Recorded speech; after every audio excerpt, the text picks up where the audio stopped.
What is going on, everyone? Welcome to yet another Warski Live. Hope you're all doing fantastic. Today, very interesting episode. It's about the format itself, the internet blood sports, as we say here. Which I'd like to say first of all that the internet blood sports was inspired, of course, by Tonkasa on Kumite. It's an old movie back in the day where it was just blood sports, and then he created internet blood sports, and then we do like the more political blood sport style, I suppose you could say. And a lot of people, since we've started this, are not happy with the format, with how things go. A lot of criticism. They don't care about the format. They just care about the fact that we get more viewers than them. Oh, shit, we're starting now. Well, hang on, just real fast. We had a moderator who was supposed to be here, and then he wasn't responding. No bullshit said he'd moderate, so I sent him the link, and he's not here. So we're gonna do this the old-fashioned way with no moderator. So we're gonna try and moderate ourselves. No promises here that this will be a very clean fight, if I may say. And one thing I want to say to you, JF, my computer this morning blew on me. It just fried. It just fried itself. So Chris came over. Like burning? Yeah, all the USB ports weren't working. They just stopped working. So I got the backup here. Oh wait, we have a moderator. There he is. What's going on? And what's up, guys? Hey, what's up, man? You're Vlad? Yep. Never met you before? Last stream. Yeah. What's going on? So may you just introduce yourself as the moderator and what you will be doing? Okay, hi everybody. I'm Vlad, also known as Broadster ST on the JF Discord server. I was here on the last stream when you guys had call-ins. I was talking to JF about a variety of subjects relating to evolution in Canada and whatnot. So hey, what's up, guys? Oh yes, I do. Hey, there's no bullshit. Give me. Wait. I can't hear you yet. Now we have two moderators. Nah, this did not work out. No, it didn't. Oh, we can only have one moderator. No bullshit. So sorry, dude. I can't have you because we just got our first. I mean, moderator. No bullshit. Would you be willing to be a collaborator moderator and be very reserved? Because the thing is, if you guys don't occupy much space, it will work. You guys can just intervene if needed. Yes. Okay, sorry about that. Can you guys hear me now? Oh God. Yes. Yeah. Unfortunately. Yeah. Okay, I didn't know it was already live, but thanks for calling me in. Hopefully everything's going well so far. Yeah. So JF, do you want to repeat what you? Yeah. So I was explaining. If you guys want to play very withdrawn moderator, then you two could be moderators. But 6 is a lot of people. So remember, if everything is going well, don't do anything. Oh yeah, absolutely. Sure, whatever works for you guys. And if you don't, that's a strategy that I teach to people about blood sports and tame the moderator. Make them your patrons. Or then we'll all blood sports you. All right, guys. But yeah, so my computer broke this morning. Backup is here. So thank fucking God. I was like, of course, the first day that I'm actually in the debate, it has to burn out on me. Maybe it was a sign. Maybe it was like God saying, "Yo, what are you doing, man? Don't do this. You're gonna fuck up."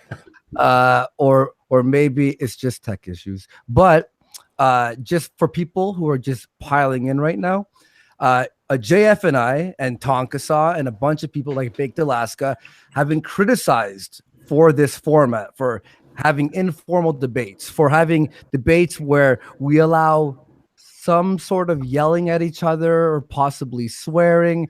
The old classic of Nick Fuentes pulling out a knife on the camera. Classic. Yeah, shit, that's pretty intense here. And we have a lot of criticisms. And finally, some critics are in here right now to challenge us. So it will be JF and I. What's going on, JF? You ready for this? Me and you? I'm doing good. I'm ready to defend the blood sports. Here we go. Versus a Yosef Ozia. Sorry, I don't know if I'm pronouncing it. I did? Yes, you did get it right. That's really rare. Yeah, especially me. Out of everyone, I always mispronounce shit. And Ranting Monkey, what's up, Ranting Monkey? How's it going, bud? Good, How you guys good, tonight? good, man. And Yosef and Ranting have criticized me on Twitter, and were the first ones who were like, you know what? Fine, let's do this. So ironically, they are stepping into the Bloodsports ring to challenge Bloodsports, which in my opinion, we already won now that you're here, technically. Oh, you're That's putting a poisoning the Stefan Molyneux on them. It's a If tough you accept decision. discussion, you have accepted my axioms. All right. So I guess I'll pass it over to the moderators, and we could start from there. Sure. Great. Thanks for having us on. Of course, I'll be helping host. I'm Brooks. No bullshit. Andy JF versus Yosef and Ranty. I believe I got those other names right. Really looking forward to hearing this all out. And I believe I have a co-moderator. Is that Vlad? Yes, absolutely. I'm your second moderator. I already introduced myself earlier. I was in a Cool. couple streams with Jeff, and I was also in another Andy Warski stream, and I'll be helping you moderate this debate. That's great. That's great. And thanks for letting me come in, Andy. Thanks for putting me up for this. Let's go ahead and start things off with some opening statements. We had Andy talking, and it's his show, so let's let the guest have a few first words, if that works for everyone. Let's start off whichever No. Yosef or Ranting, whichever one of you wants to take the first bite. Why don't you go ahead and say your piece about the IBS, Internet Bloodsports? Ranting can go first if you want to, or let me go. Sure, I'll go. I don't have a huge problem with the idea of blood sports, and I'm using air quotes there because I do find the term cringy as hell. But I find that too often what it devolves down into is a 1-on-5 fight where nothing is even being said anymore. I love people arguing and insulting each other as long as there's an underlying point. And from what I've seen, most of the time it's people upset that somebody might have said something bad about them. And for the entertainment value that's there, I mean, sure, but I don't know. I guess I think there could be more to it where it's actually productive as well as entertaining and destructive at the same time. Okay. Yeah, that's fair. I can hear that. I think it's an entertainment versus debate kind of thing. Yosef, did you want to add anything? With me, the problems I was having is the notion that all because Andy is getting views and he getting a lot of he getting a lot of attention. Like number one was Sargon. I watched that. Sargon, Richard Spencer, all the guys. That if we have any criticism, then we just hate him because they're getting more views. It's not that. And I sent an email to Andy. Is a lot of your subscribers who's like, well, we kind of wished you go in this direction. And I've been following Andy, like, and this I was tweeting this out. I've been following Andy. The first video I watched of Andy was when it was him and Chris making skits, like back in I think it was like 2009. Like this is how long I've been. Yeah, I'm a really old subscriber. And so I'm a little bit more in formal debates. Like I go to colleges, I go to rallies, and with me is I kind of see as more of how the debating tactics is more like Chinky Yogurt.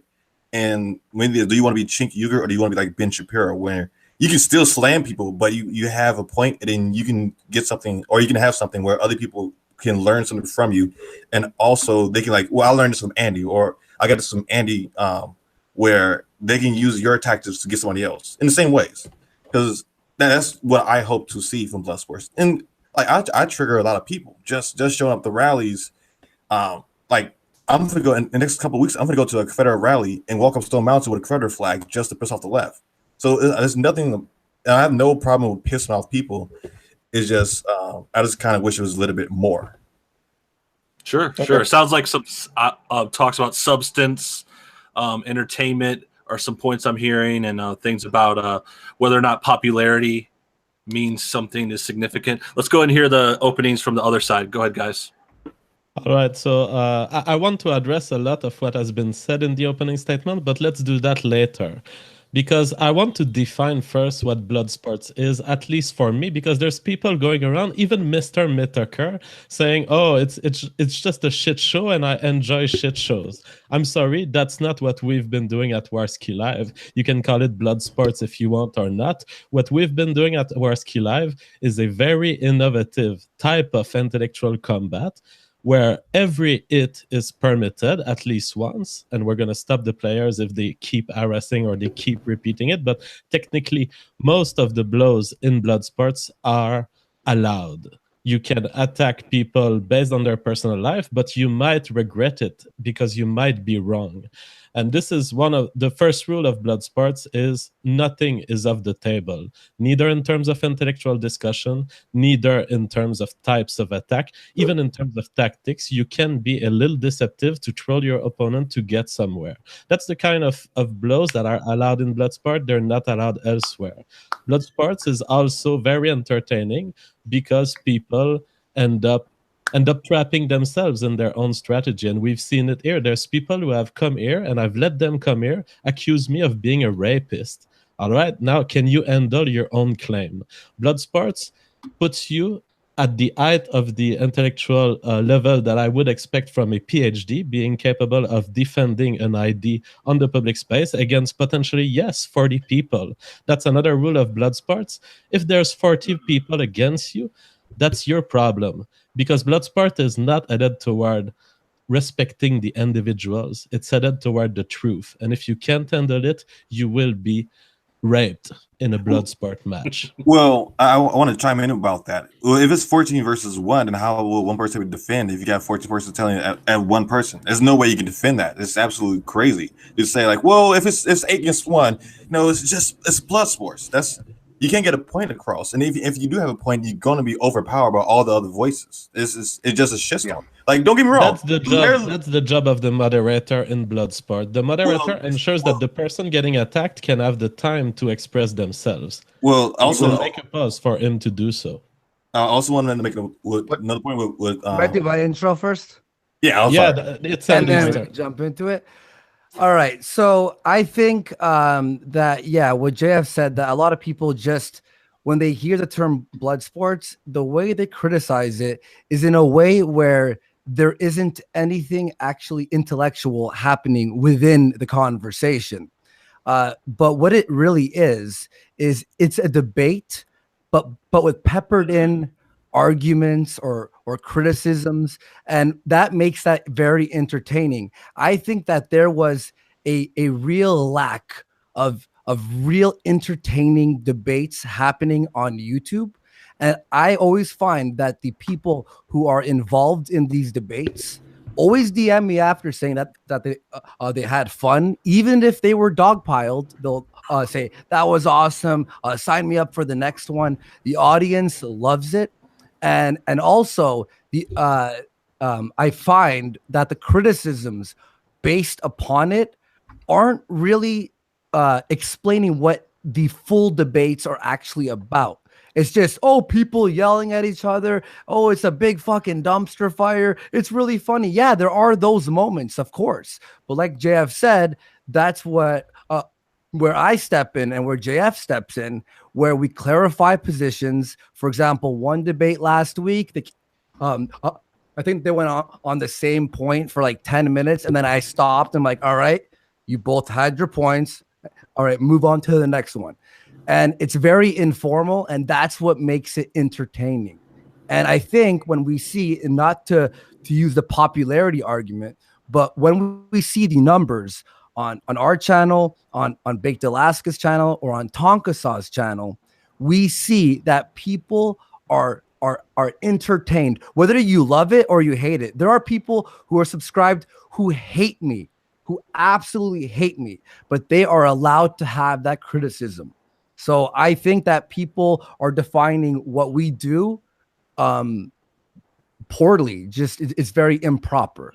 Well, let me chime in. I want to say this is on the table right now. So Andy, you're very intellectually consistent, and I respect that. I don't see that often. And I do a lot of debates on school where people won't be consistent. You're very intellectually consistent. And like I tell anybody, like, like I don't like the format because I feel like it's a lot of dogpiling. But at least Andy is consistent and he will follow down the path. Yeah, that's what one to respect. It's just my problem was always the dogpiling, and then of course everybody gonna watch a dumpster fire. It's fun to watch. The Blair White, Red Pill Black, which I hate that cunt. Debate. It was entertaining as hell. No, but it was just it was just what's the face was going guys. It was fun to watch, but that's about it. But then again, I still don't want to say it's a complete shit show, but it can turn to a dumpster fire. But with that example, with Red Pill Black and Blair White, that was a legit hour and a half of just yelling at each other. That was Whereas as the shows that we've had, while people do yell eventually because they're passionate about the subject that they're talking about, we're talking about like issues, political issues, or whatever the subject matter is of that day. We're not, and we never, I always see it how I always explain it to people when I'm hearing this on my headphones and I hear it's heated. First, it's entertaining, but then there's a point where it's annoying in my headphones, and that's when I'm like, whoa, hang on, everyone, stop. Now you talk. I don't let it get to the point where it's just yelling. And if I have, that was very early on, but I think throughout the few streams that we've had over the past 2 months, I'm getting better at it. So that's a bad example to compare our show to. Well, I have to ask: are we talking just about your show, or the idea of Bloodsports in general? Well, let's say this show, Baked Alaska's show, and Tonka Saw's show is what people are referring to as the Bloodsport streams. Sure, and the description you and JF have given, I would absolutely agree with for your show. And I would also agree that over the last couple of months, you've gotten much better at controlling the conversation.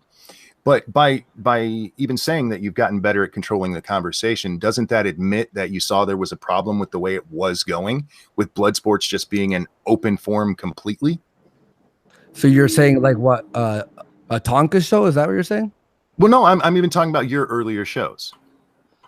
Well, okay, so let's give the example of Tonka's show where it's way more informal, where there's no mute button, for example, and he sits back and lets them go at it. He does more of a morning show, like an Opie and Anthony style show, and that's his form of Bloodsports, which is entertaining in its own right. I don't think that his show existing and having that format of people yelling at each other shouldn't exist, because everything should exist here on this, right? And if people are watching, that's what they're clicking to watch. If you don't like the yelling at each other and you think it's bad, then hit back. And there's, a billion fucking minutes. Okay. Yes, sir. Go ahead. On that point, sure. I agree. Things should exist. But what happens when the Wall Street Journal finds Tonka's channel? Yeah. Do you think that's going to affect you and me? So my opinion on this is not just based on the idea of, okay, that's something I don't like. I actually enjoy the verbal combat, but I do look at it also as a creator who goes, how am I going to get fucked by this one? Okay, but here's the funny thing. I was saying this earlier too on Kumite. I find that the people complaining about Bloodsports are the same people who make their anti-SJW videos and call people cunts and insult them and make jokes about their appearance. And, it's just, and I'm not saying don't do that. I did that for fucking 2 years. I think that's funny. I don't think people yelling at each other is any different than someone making a video by themselves trashing someone. I want to chime in. Where I think what Ranty's point is what now with YouTube, as you know, they kind of screw us. If we cuss, if we mention, it's for me, Islam is a big thing. Islam and trannies, I get dinged for that. Where the mainstream media is looking to ding YouTubers, and if they will watch this stream and try to get the worst of the worst, and then afterwards try to demonetize this whole platform. And I think that's what Ranty is talking. If I believe that's your argument, is Andy, you brought up making a response video. I've never flashed a knife at somebody in a response video. Fair do you- enough, but You know everyone what was we've seen? You know what we've seen in response videos that we haven't seen in Bloodsport? Uncalled strawmans lasting years, totally uncalled, viewed by 500,000 people. Thunderfoot, Mr. Rebzion. I debunked these guys in 10 minutes right here, and if they can't face me, their statements are worth nothing. We've debunked these guys in 10 minutes of Bloodsport, and I would also add Kraut. I would also add Jeff Holiday. These people have been lying for months on Twitter, on standalone videos, and Bloodsport allowed these people to be confronted with their own lies, and we saw that they were lying, and we got apologies from many of them. So one thing that Bloodsport allows is to test IDs live and not fool people for months on a platform that relies just on a previously established circle jerk. Well, I'm gonna say I'm not those guys. I don't make that kind of context. I don't call. Well, besides maybe Zinnia Jones, that one video, I don't call people cunts. So like, I hear what you're saying, but I'm not those kind of people.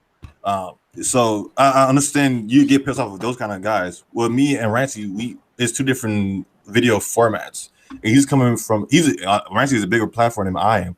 He's coming from where he doesn't want to get dinged again because he's making a good amount of money. I'm a smaller channel. I do more activism on the streets. Whereas like I kind of see one more substance. And wait, may I say one thing? Okay, you're saying, all right, because our shows exist, there's a possibility that the Wall Street Journal will write an article and then like demonetize YouTube, like Adpocalypse 3.0 or whatever, right? I have a wait. So I want to say one thing though. I want to say one thing that isn't this the same argument that anti-SJWs made against feminists? If we should have free speech and make our videos without fear of being demonetized. What you're saying is, shut up because we have to censor this type of content to keep everything else open. If we really want free speech, then we have to let everything. You just switched the parameters. All right, sorry. Explain how I switched the parameters. Okay, you asked why. You said if you don't like it, just change it. And I was explaining the reason I have an opinion on this is because it could affect me. Yes, I absolutely agree with your right to run your show however you want. But here in the real world, in where we have to exist, YouTube makes rules based on what becomes a huge media storm. And the idea of take your example of whoever it was flashing the knife. If that gets out there, it is going to come back and bite all of us in the ass. Wait, and that's not me saying that you shouldn't do it. Go ahead. I want to ask you something about your channel. Have any of your videos in the past month been demonetized? Yes. Almost half my channel. Every time I upload, they're demonetized immediately. I have to challenge everyone. All right, then. I've had articles written about me from the Right Wing Watch. I'm on the SPCL or LC, sorry, the SPLC. I've gotten, fucking Andy's a Nazi, Andy's this, Andy's that. Yet, in the past 2 months, not one video has been demonetized. And when I hit review, within half an hour, it is monetized. That's good, Andy, but it is a possibility. Like me, I have articles saying that I'm a Nazi because I'm a Proud Boy, and I fucking wish these articles went down. And because of that, they think I've been fired from my job and blacklisted from the vegan industry because there's articles right now and say the Proud Boys are alt-right and Yosef is a Proud Boys. So there is a possibility that it bites you in the ass. Like to this day, Atifa fucking hate me. I had to move out of Atlanta. I live somewhere. I live in Marietta now. So it's always a possibility that this can bite you in the ass. Like Gavin Gavin do a lot of stupid shit. And I have called Gavin out on a lot of shit where I get dinged all the fucking time for him putting a butt plug up his ass. And also for the gender nigger comment that he said. That dings me every time. Every time I do an interview, it pops up every single time. So let's say it's a possibility. And Well, if you're in public, right? You say you do public rallies and you film those. Well, if you're in public and you're bashing Antifa or you're doing these rallies against Confederates or whatever you're doing, what if I were to be like, may you stop doing that because you might fuck up my live shows? Like going I out. didn't ask anybody to stop doing anything. I just have an opinion No, on I it. know. I think it's Yeah. But I'm The just problem giving with that an example. opinion is that you are taking the side of censors when you do that. You're saying in advance, I will side with the idea that we are a community and that we owe each other something. This is a form of content communism for YouTube. We don't owe anything to anyone. We're done even caring about the monetization of videos. I'm withdrawing that fat super chat paycheck every week and I'm happy. Well, And I got another we question. found another way to survive. I got another And question. I don't care about if others fail. That's nice and dandy. How did Andy? I want to ask you, and also Ranty, when Logan Paul got all that media attention for what he did in Japan. No, how do you guys feel? Like we're going to be another apocalypse, or even with PewDiePie? Like, how do you guys? How did that feel? It didn't feel right when all our ads went down. So what? I at no point. I mean, it sucked, but at no point did I state they shouldn't have done that. What? I was like, I was saying YouTube shouldn't have done that, but like for example, with the Logan Paul thing and the suicide forest, my only statement on Kumite was maybe that was distasteful. Maybe he shouldn't have done that, but whatever. I don't care. That was like my only statement. I'm like I wouldn't film someone who killed themselves, but like he did it, and I mean, he's not the first, but when you have the platform, and somebody just say, "I love the civil conversation." I guess, no, it is with me. I've been like your country. I know you banned from Israel. I was driving to Canada. I heard. I phoned them. I phoned them up and asked them, and I'm not. Oh wow, nice. I was driving to Canada and they sent me back. I'm banned. I was like sent back from your country, Canada, because I was a Proud Boy. They like searched my name up and sent me back, like turned me around. Really? Yeah, it's kind of weird. I didn't even know Canada was a real country. But let me solidify this It's point. not. Just a joke. I know I'm on a Canadian channel, by the way. That was a joke, guys. But to solidify this point, to possibly move on, I think the essential question from Yosef and Ranting is, do the Bloodsports people, do Andy and JF, do you feel obligated or responsible for other parts of the YouTube community? And from what I heard, JF I think he pretty clearly said no, he doesn't give a shit. But if you guys want to finish that point, respond to that question directly, then maybe we can move on. Actually, go ahead, Vlad. Yeah, before you say that, I think no bullshit is correct, but there's one thing he has to add on top of that point, that they have to prove that you have some sort of responsibility to community, and they also have to prove that you are negatively affecting that community for some reason, because that may be disputed. Yeah, I would question the two prongs that you named there. Factually, I don't think that our shows are impeding on the success of other parts of the community. I think they are not being successful because it's a tired system. It's a system that's been overused. The anti-SJWs are videos and the standalone videos. People are getting tired of this. And people want a brain that's able to deploy its political axioms live, because that's the true test. If you cannot deploy your political axioms live, and you need to do cuts, and you need to misinterpret what others say, and you need to not let the others speak, these things are things that people are just tired of. Now, I would disagree with that, because people still watch H3H3. He's one of the biggest content creators on this platform. Every time he uploaded videos, they get millions of views off the bat. So it's saying there's no doubt. It's still a living system, and it will keep living probably for all my life. But it's a system that has reached its peak, and it can only go down from here, in my view. What we're developing is the system of the next generation. People will have to be not only capable to spout a 30 minutes of bullshit, they will have to be able to face contradictory opposition. Now, on the first point, may I add one thing to that? Sorry, Jeff. I'm at add one thing to that. I think also beyond that, like the response videos, when we look at someone like H3, he does like weird people, like strange channels.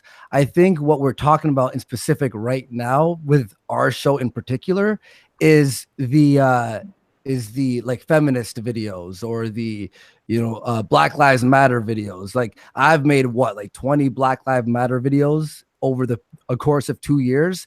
And what's better than that? Having someone who disagrees with me hop in and actually challenge me, and we could do a back and forth instead of me being like, oh, that's dumb, and then I'm like, oh, you're racist, back and forth. So I would respect you on that, because I have a hard time getting people on my channel and debate me.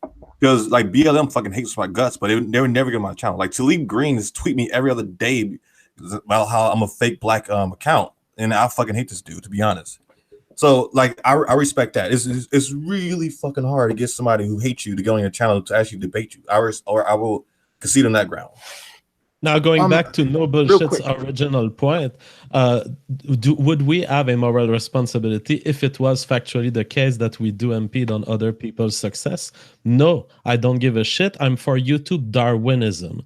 This system will become something better through confrontation, through competition, and through, unfortunately, hundreds of channels failing. Failing is the first step of the risk. Let me chime in right quick. Better. YouTube will kill your channel if they want to. They kill Leafy channel. They actively change the algorithm to kill his channel if there's a problem. I have a question real quick. If you're for YouTube Darwinism, if tomorrow YouTube decided that your format is not something they want on their channel, are you just going to be like, okay, cool? Well, that's not what I'm talking about when I say YouTube Darwinism. I'm talking about the audience needs to select the best shows, and the best show will survive. I'm for an audience-based elimination of crappy shows. There's too much crappy shows. It's time for them to die. And again, I in theory, I'm with you. In the real world, YouTube gets to decide who lives and dies. YouTube can try censoring me. I'm gonna raise another platform. I'm gonna go on BitChute or whatever they do. People will not stop wanting to listen to me. I think what they're saying is like they'll stop the views from popping in or whatever. But like honestly, if we were to stay where we are right now, and YouTube's like no more subscribers with just the people we have watching right now, I'm fine with that.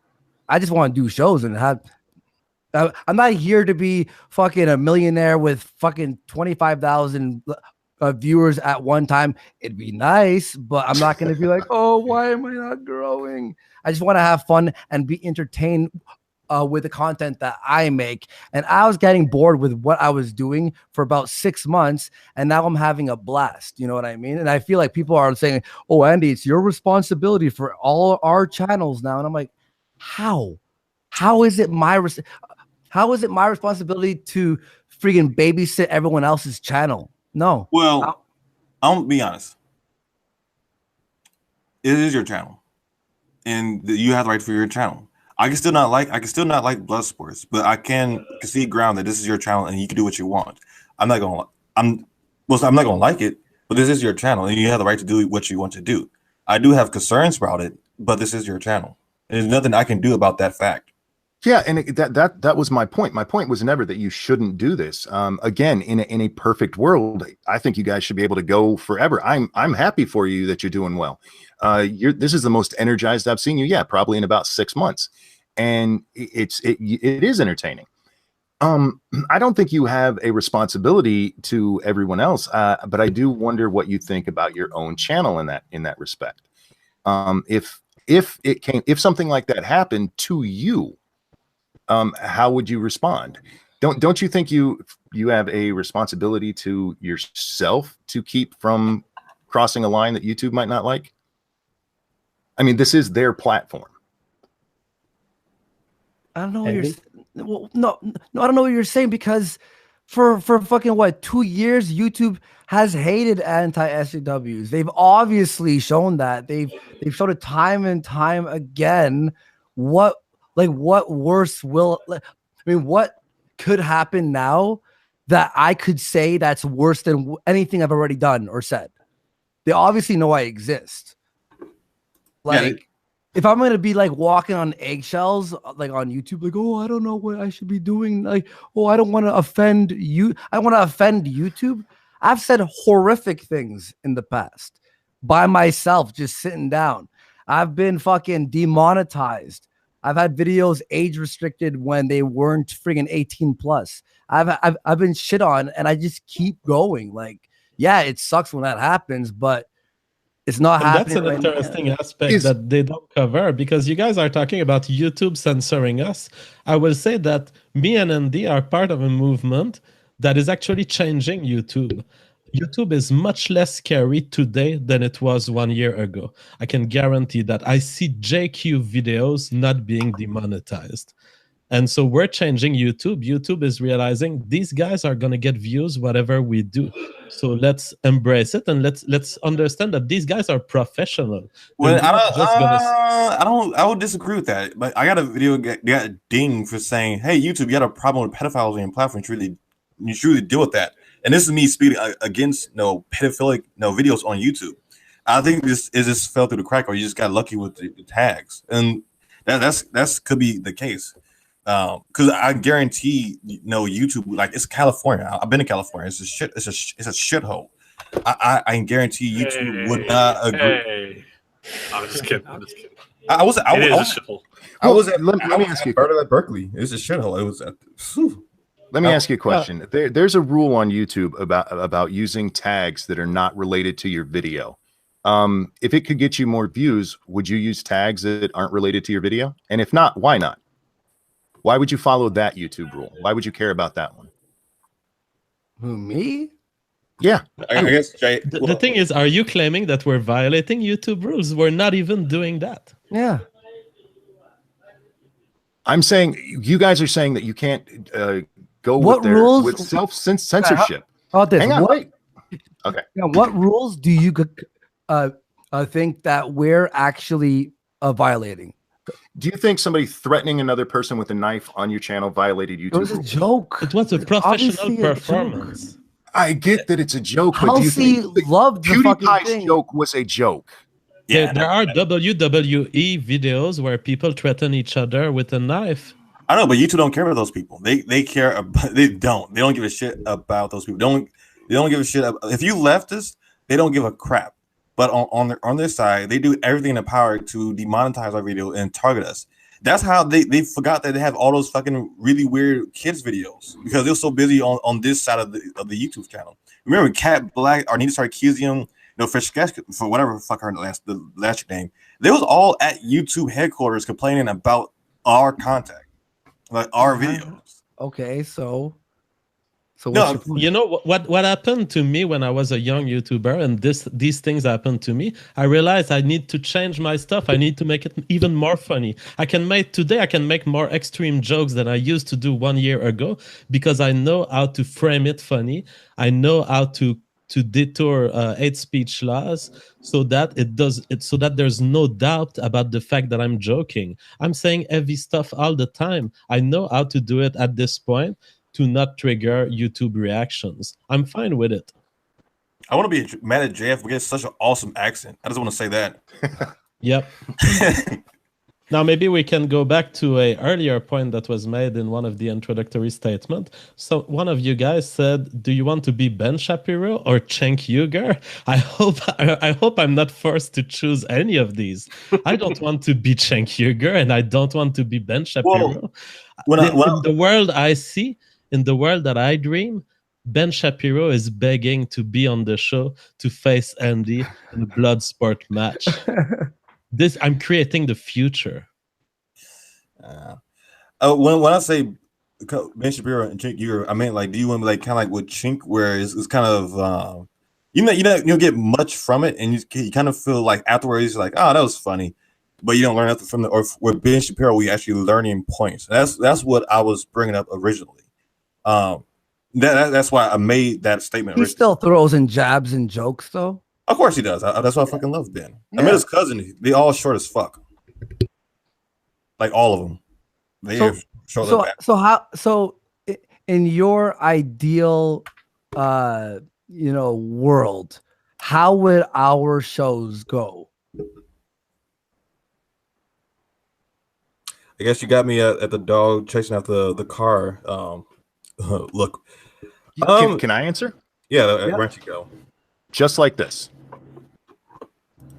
Where there's a conversation where people are exchanging ideas and nobody's screaming at each other or being a jackass. I mean, you can have some fun with it. I'm not saying it has to be boring because, let's be honest, there's not a lot of jokes here right now. So add some fun to it, but I don't think it has to be the blood sport I to can't make it entertaining. control when people are emotional and yell at each other. I can't control Dude, them. you asked me in a perfect world. I was answering the question. I didn't say Okay. you had to do that.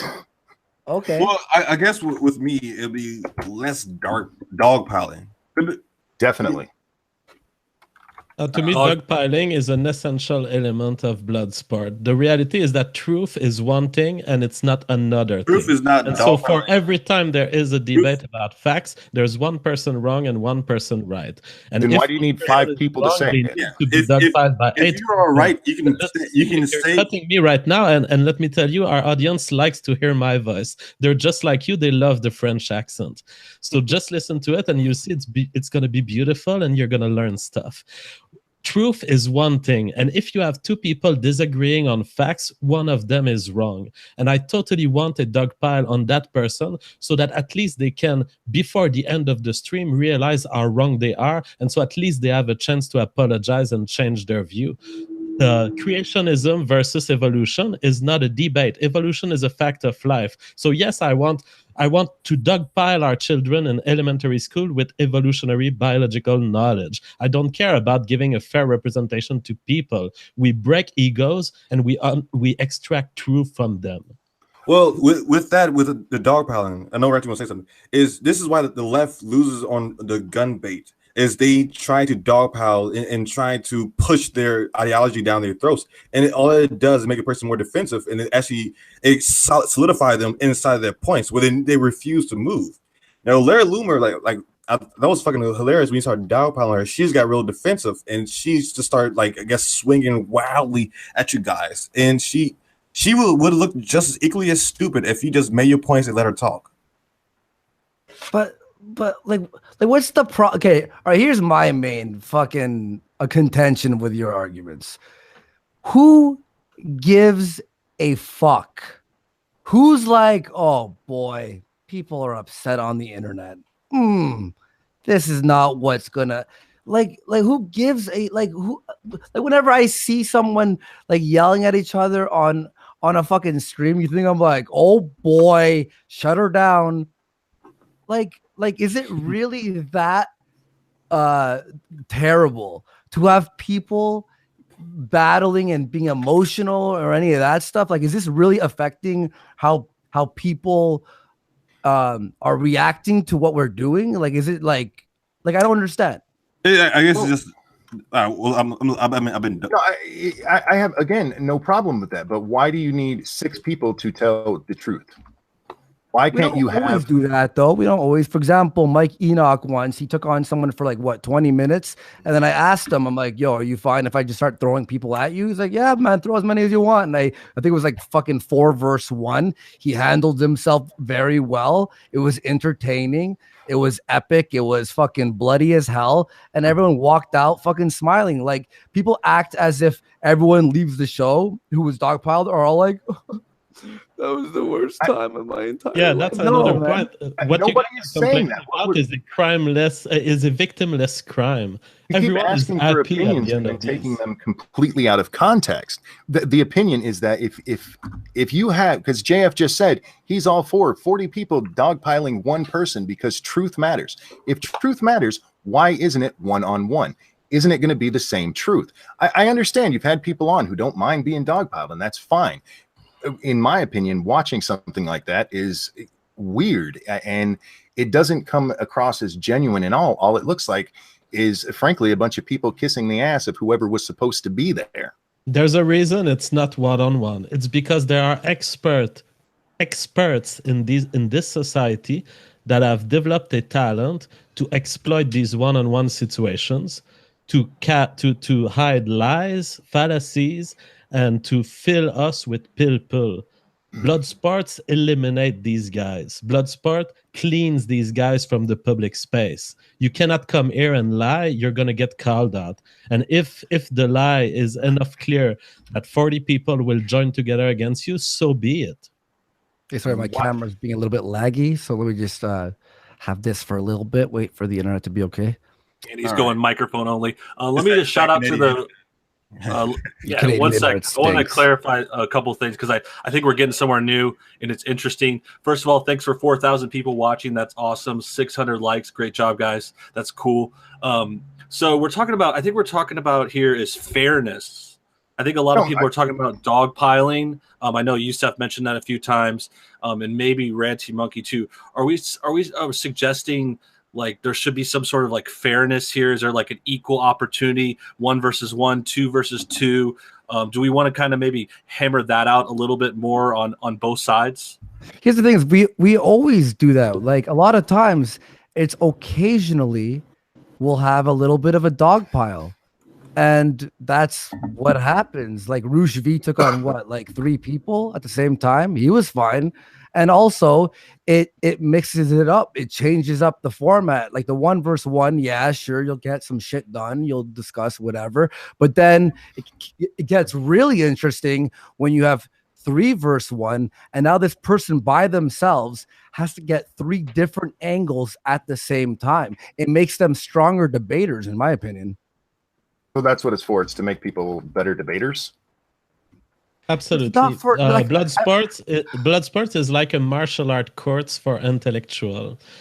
Course, sorry, not court, but course.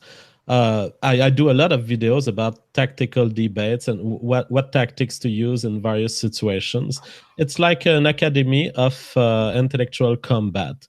Now, I like the reframing that you do, no bullshit, when you say it's about fairness. You're right, it's about fairness, and it's not about fairness to the people.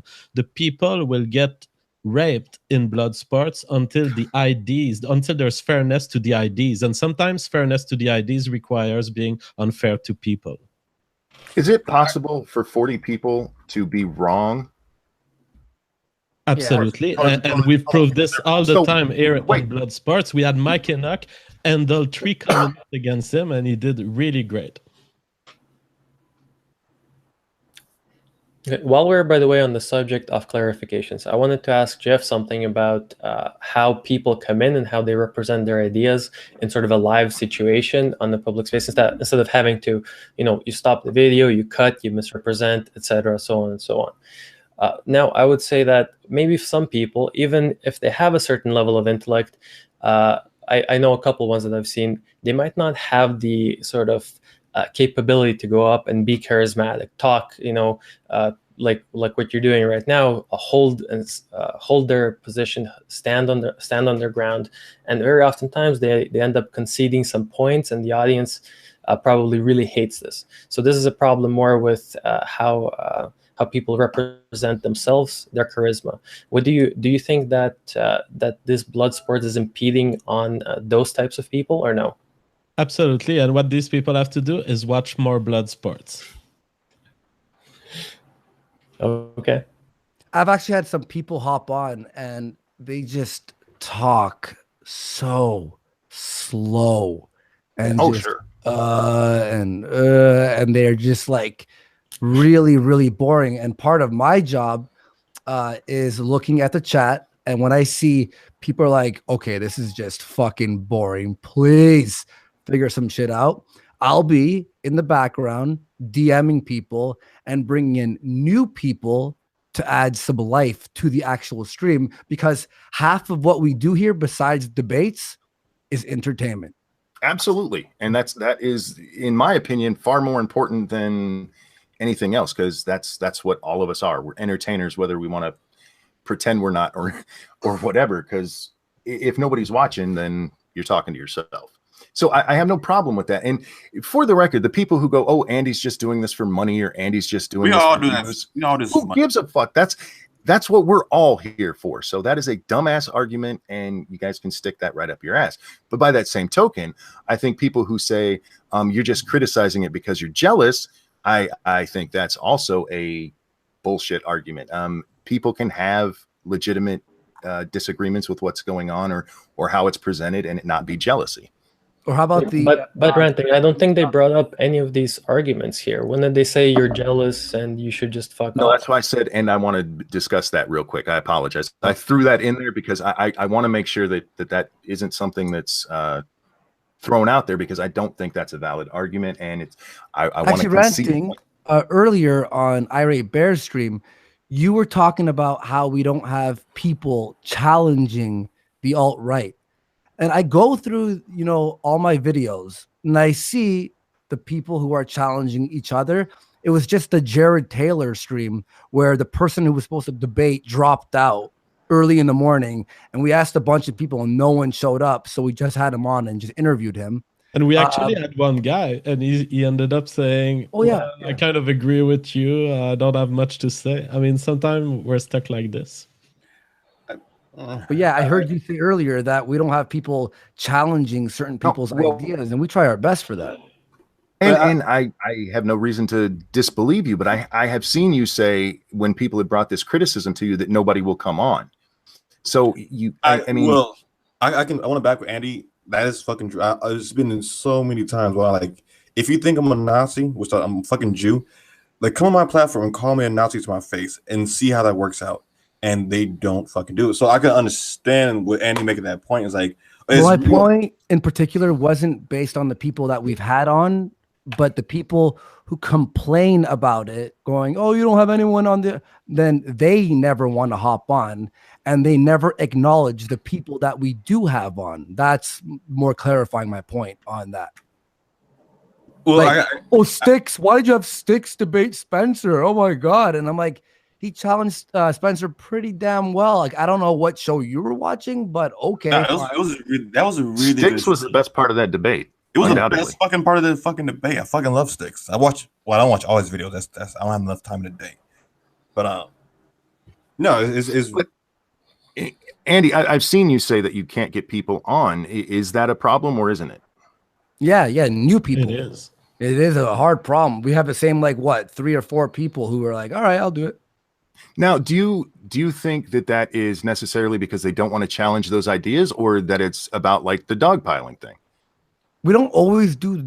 I understand you don't always do it, but it is something. If someone wants fairness, we offer it. Yeah. If they were to ask us, it's the default of how we start an episode. It's going to be a 1v1.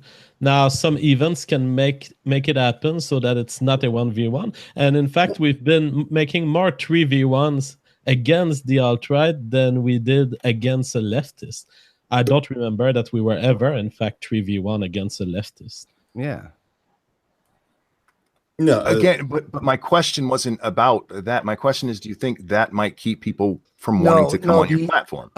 The main thing I keep hearing from people is, "Well, I don't want to give my time to the alt-right. Oh, there's no point in debating the alt-right."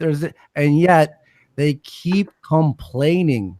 It's if you think that they're so wrong, it should be a no-brainer to hop on and boom, done. There you go. Here's my points. They're wrong. Okay. On that vein, I asked you a question on Twitter why you don't do that, because you've said you disagree with the alt-right. Why don't you? JF, have I challenged some ideas? You've on the shows. Have you ever? The only critique that people have against Andy is that he's not denying reality the way a true leftist would. But who would do that? If Andy was to do this, he would be ridiculed. So he's taking a moral stance. He's saying, "Okay, guys, yes, races exist, but I'm not for repressing the rights of any races." That's all he can do, really. No, you guys just talked about how when Jared Taylor came on, you didn't have somebody else who could argue with him. If Andy disagrees with parts of the alt-right, why didn't he debate him? Because we had 2 people hop in the middle of the stream. You didn't know that at the beginning. I think I am a shit debater. I'll admit it. I stink. I stutter. I'm pretty fucking low IQ. I haven't done an IQ test, but I'm smart enough to know that I probably don't have the highest IQ. I would make the left look retarded. So I avoid debating so I don't fucking ruin it for everyone. But you said just a few minutes ago, if you disagree with this stuff, it should be pretty easy to just hop on and do that. Yeah, but I don't claim to be a good debater or make videos against the alt-right. I don't claim that. And by the way, our format has motivated leftists to get better. I cannot support this. I cannot tolerate this guy more than a minute. He's a friend, but Jesus Christ, he's bad. But he got better, and that's what we want to create with leftists. We want to create an environment where they can get better. But you don't get better if everyone goes easy on you. You get better because you end up in your bed at that night and you end up saying, shit, I really fucked up. Okay, so if you get better by doing that, wouldn't Andy get better by arguing against them?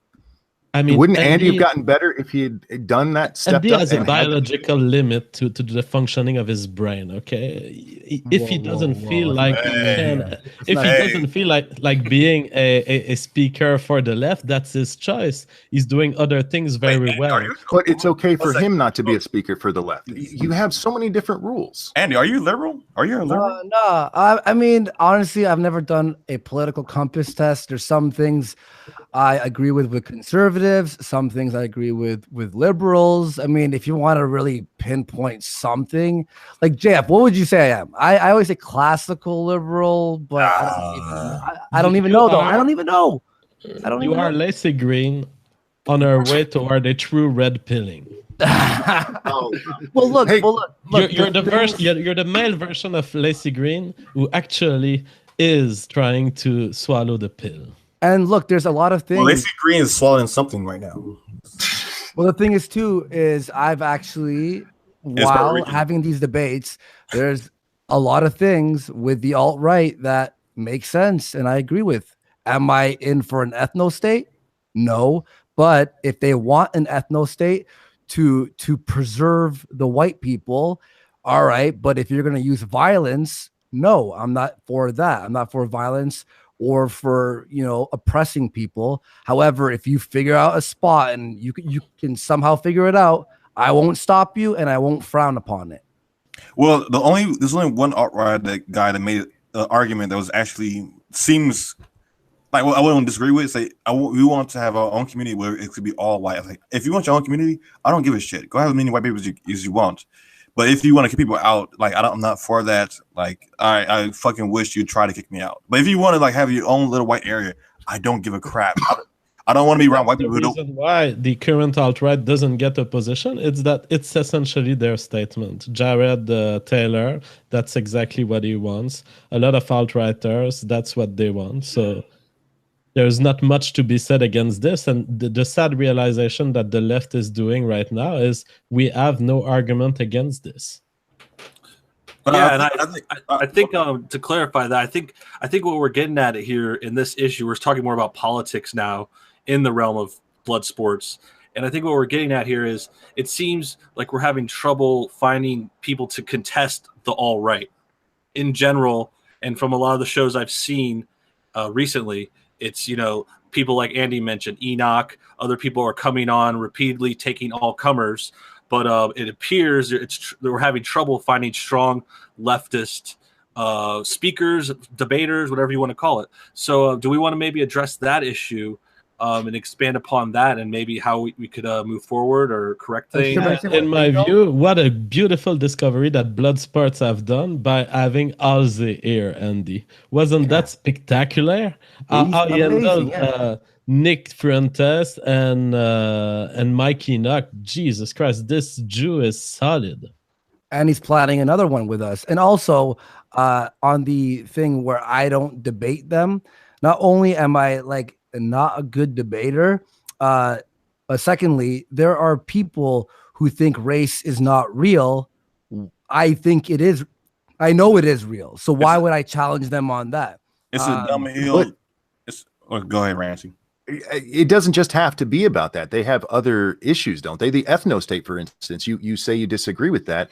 Do you have any arguments against it, or just I disagree with it? I just believe that if they wanted an ethno-state in a certain state, for example, their argument is we'll pay people to leave. I don't think people would take money to leave, and therefore it would lead to violence. And I'm against violence. Therefore, that's why I don't think it would work. And that's the statement I've made tons of times. I got nothing else past that, you know? So is it only the ethno state you disagree with them? I enjoy hosting. Yeah, I get that. Interacting with the audience, moderating, making jokes in between streams and shit. For me, I enjoy listening and learning, and I don't think I'm qualified to be debating against anyone. I could debate against, for example, regressive leftists, and I don't even do that. I let people on the right do that. I just watch, you know what I mean? Ranting, I think Andy's making a point that he doesn't have the ability to make these arguments, but he has a platform. He do want to hear him out. He doesn't want to silence these people. But and I have no problem with that. But when you have when you're making the point that nobody will come on, but they'll sit there and talk about how you're wrong for doing it. I never said people don't look. Go through my video list and look at the people we have opposing the alt-right. Can I finish what I was saying there? For new people on the left. And I understand that. But again, you had the problem where you had a show and one show out of how many have I had in the past 2 months? Like what, 30 or something? Yeah, but they also had other shows where you had alt-righters stand up by themselves against a number of other people on the on the other side. I also had a few shows with only SJWs on. Really? Yeah.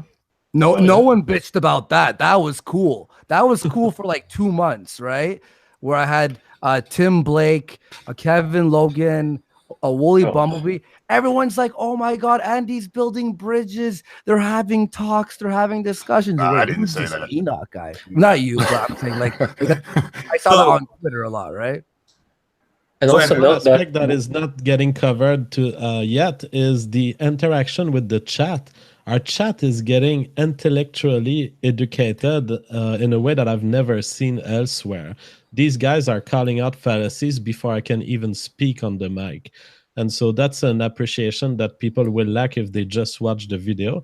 But the live experience of Bloodsport is very unique and very educational. We have a super chat from Trevor Brown, $10 US. In my opinion, the internet Bloodsports are not only entertaining, but they actually have informed people on topics from white nationalism to veganism. I appreciate them a lot, and I don't get why there's a debate. Lol. Have you guys seen the vegan debate? There were new arguments that were rare, that were never deployed before on the internet in that debate. I want to debate vegan games because I should go hunting. I would just fucking love to mess with them. Sure.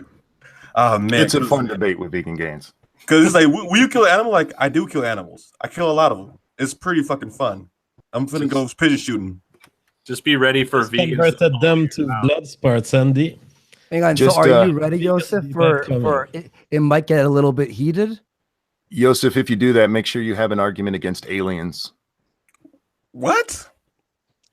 Every time vegan games has an argument, if you walk into the ring with him, if you walk into the ring with him, are you ready for it to get heated? I'm ready for vegan games. So you're ready for the heat, right? I hate vegans. I truly do. I will go full Bloodsports for vegan games. These guys are fake. These guys are not Bloodsports opponents. Look at this, Andy. We discovered two frauds. No, let's say vegan games. I just want to tell them I kill. I like going hunting. I like going fishing, and I fucking hate vegan games. I think it's not productive to make a vegan sad or upset. The vegans got me fired from my jobs. Fuck them. Boom.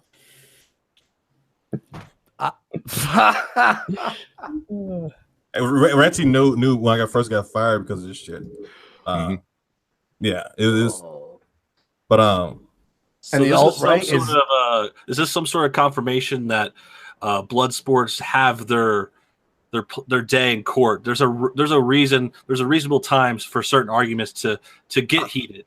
All right, I'll say this. I will bend the knee that this is entertaining. I'm having fun doing this shit, and I was wrong.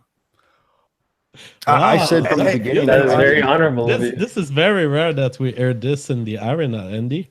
Yeah, I said from the very beginning I enjoy the format, the Bloodsports in part at least. I've debated Vegan Gains, and it was a giant shit show from start to finish. 2.5 hours of us just screaming at each other. It was funny. If you're going to admit that it's entertainment, sure. But if you, I question the idea that it's making people smarter, or that it's somehow a better form of communication. I've actually learned a lot, and I've actually gotten many DMs from people saying, you know, I never really understood the full positions of the alt-right or Antifa. We had that one show or whatever, and because it's more long form, people are starting to understand the contention between both parties, as well as their whole political position. I've had people tell me they've actually switched their whole political position from watching my videos. It doesn't necessarily have to be people yelling at each other. That's all I'm saying. I guess different strokes for different folks. But guys, I do hate to do this. I'm gonna have to go here in about 5 minutes. So if there's anything else specifically for me, we need to get that out of the way quickly. I know JF had some issues with the opening statements. Were there any more? Yeah, I had another note on the question of entertainment versus progress. We've been talking indirectly about it, but let's address it before you go. Yeah, so these discussions are intellectual discussions that have not occurred before. Sargon versus Spencer, identity versus individualism. This had not happened before. They might have commented on each other. They might have laid out their axioms alone, but to have the two confronted and to be ready to deploy your thoughts against the thoughts of your opponent, there's no way you can strawman him because you're going to get called out for it. So they had to address each other's argument or look stupid if they did not. This discussion was unique, and that's why it generated so much responses on YouTube. So no, I disagree that it's only entertainment. I think there is ideological progress through Bloodsport. I think me and Ranting been crippled because it's hard to argue against JF with a damn accent. You just can't fucking do it. I think it's hard to go ahead, Ranting. He just fucked me up with that comment. In live debate, you don't have the opportunity necessarily to stop and do research. Do you think that's actually a better way to make an informed argument when you can't stop and? I believe Ranting is pointing out something. Go ahead, Vlad. I believe Ranting is pointing out something, and this is, as a viewer, I've experienced this a lot because I've been watching pretty much almost every single one of your debates. It's especially, I'm alluding to the one you had on JF on your own channel when Andy bailed. There was an appearance by V, and Sargon at some point was there, and there was this really annoying part. It was making me feel uncomfortable just sitting there in my headphones as a listener, where V was strawmanning, then Ryan Folk wasn't explaining his ideas very properly, and I just as a viewer I was just like, stop. Somebody stop them, and you have to clear up their goddamn words because this guy's strawmanning that guy's strawmanning that guy. This idea is not even connected to the debate, and they're talking about it. Well, that's natural. That will happen eventually, but there have been moments, for example, between Nick Fuentes and Halsey, and JF is awesome for this. It's happened like plenty of times. They're in the middle of a discussion, and they start arguing about shit. I see JF mute his mic. And then he pops in and he has researched whatever they were fighting about and clarifies with evidence. And they're both like, huh. And one person's like, told you. And one person's like, fuck. That's happened plenty of times too. We do research as well. See, here's the thing too. I've made so many videos that like later I watch and I'm like, oh, fuck, I missed that one point or I missed that. The live debates, we have the audience who will call it out. The other person will call it out. JF will call it out. And yeah, so that has happened as well. Sure, and to answer Ranting's question, is it a problem that it's live and people don't have their full capabilities for research? No, because we do a second debate and everything is on the record from the first debate. And that's one of the beauty. And I've seen so many times, even my opponents change their mind.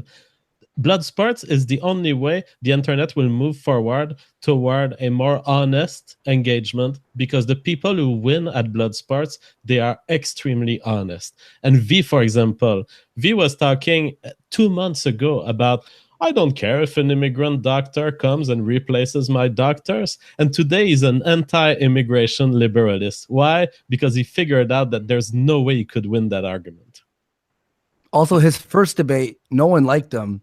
His second debate or third debate on our channel, people were actually in the comments like, yo, V's fucking like, he's manning up. Like, yo, he's more clear with his arguments. He's had to do research on his own to clarify what he thought was right. And now he's like, wait, maybe I'm looking at this in the wrong way.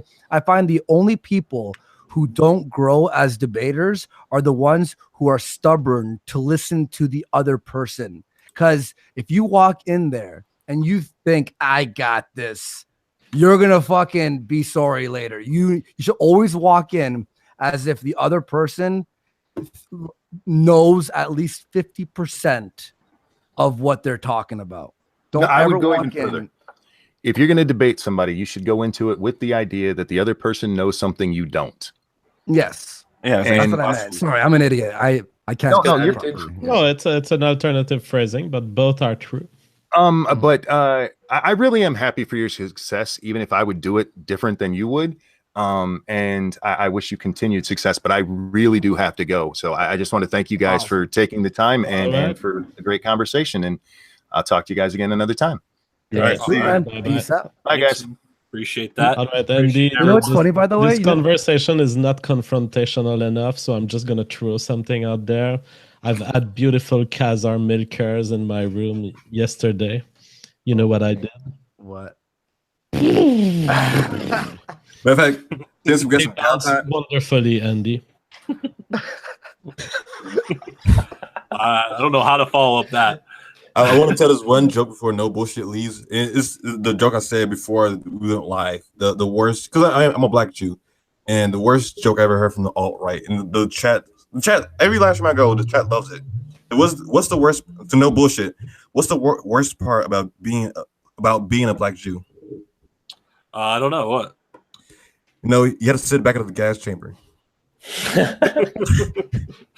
Don't you mean the recreational showers at the soccer fields? Hey, now we're not doing that. Okay, I'm just playing. But let me ask you guys, just to follow things up. Do we want to continue a little bit? Do we want to do 2-on-1? If Yosef wants to keep going, what do Andy and JF think? He already said that He's joined our side. Yeah, I think that kind of wraps things up.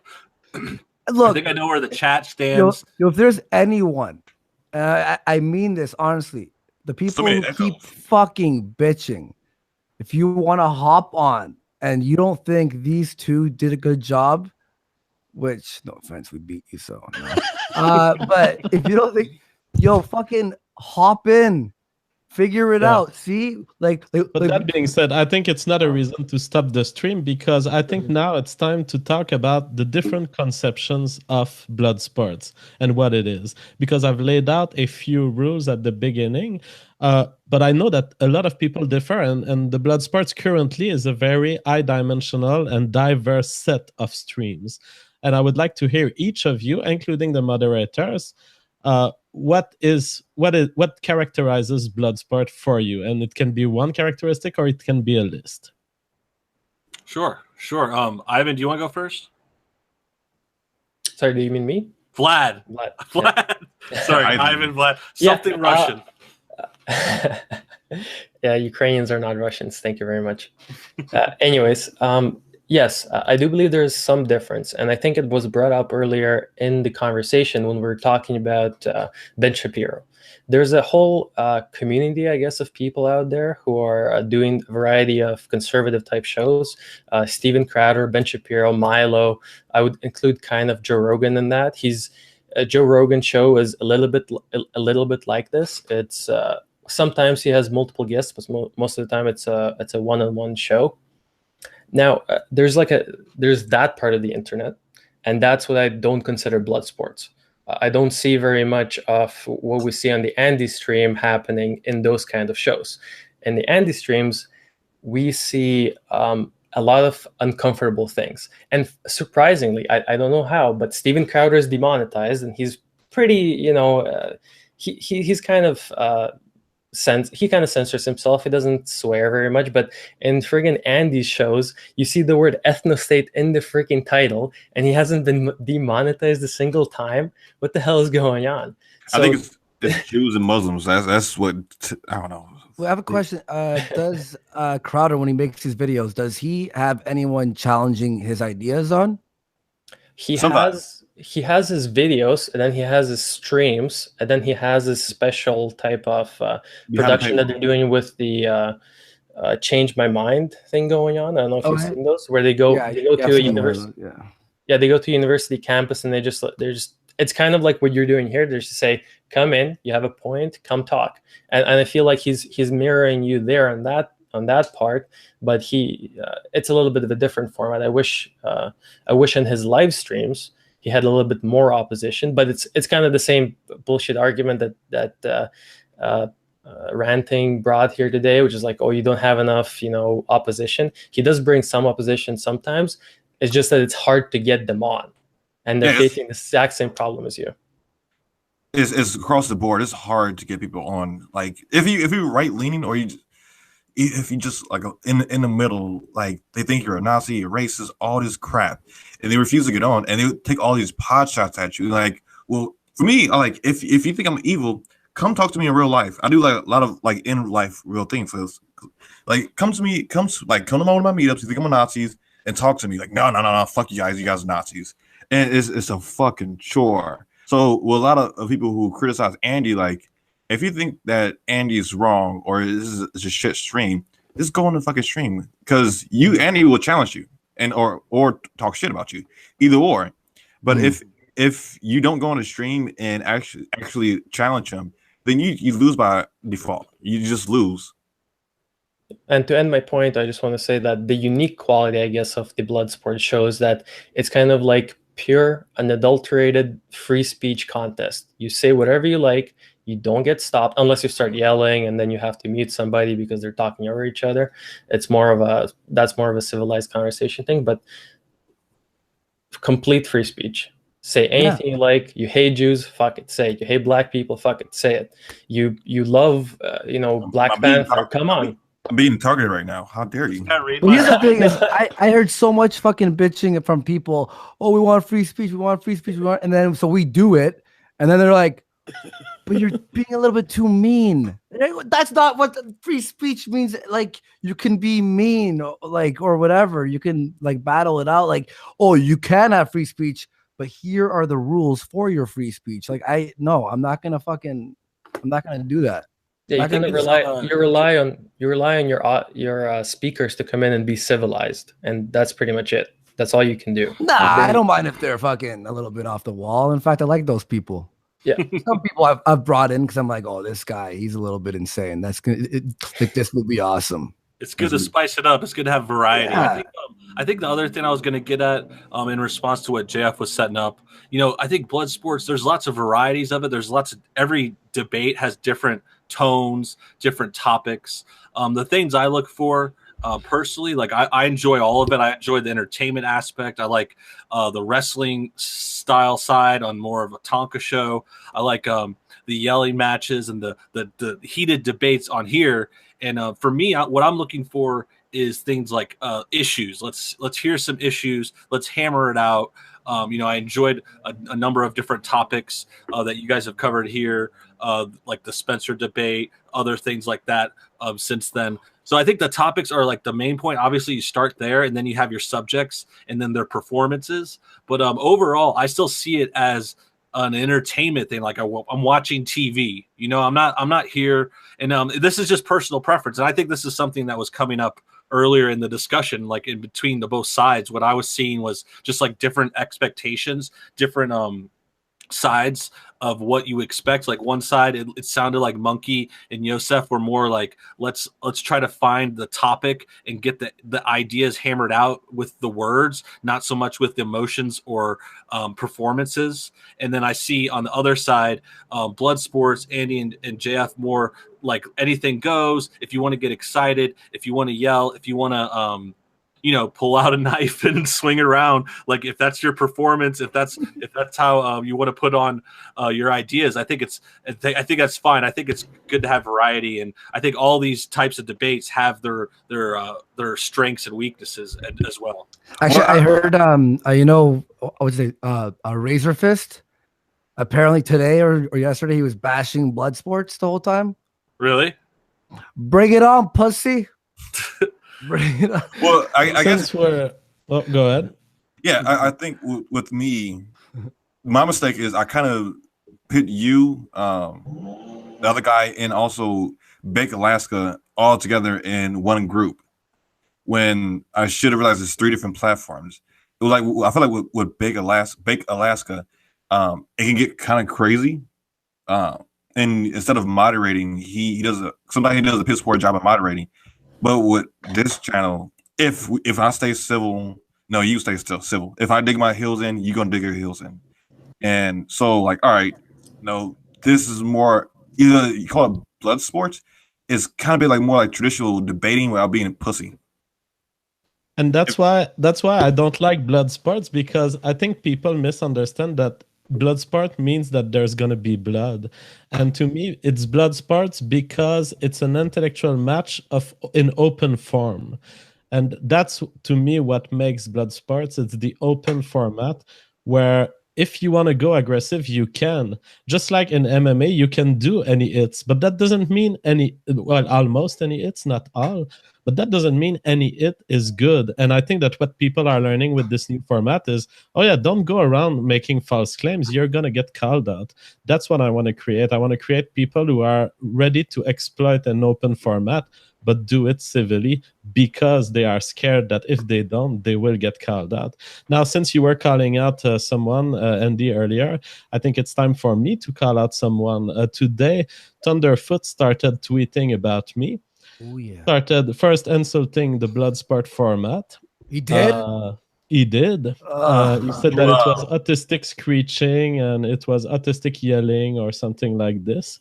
And then I explained to Thunderfoot in a tweet, well, the problem with you, Thunderfoot, is that you don't even have the intellectual capacity to make a video about anything else than science. As soon as you start talking politics, you get owned. And so you don't even have the ability to do a standalone politics video without strawmanning, without lying, let alone would you be able to handle 5 minutes of intellectual blood sports here. That's what I answered. And then he started, what do you do, Andy, when you lose an argument? I don't know. Maybe start taking some personal shots because you have nothing else to stand on. Maybe? Absolutely, Andy. You guessed it. You're starting to know them very well, Andy. So he went into my past life and started publishing on his Twitter account past false allegations by my ex. Wait, this is Thunderfoot? This is Thunderfoot. He published a tweet with a document where my ex-wife makes false allegations against me. And so I've blocked Thunderfoot, and people have been saying, oh, look at JF, he wants Bloodsports, he wants Bloodsports to be an open forum, but he doesn't accept personal insults on Twitter.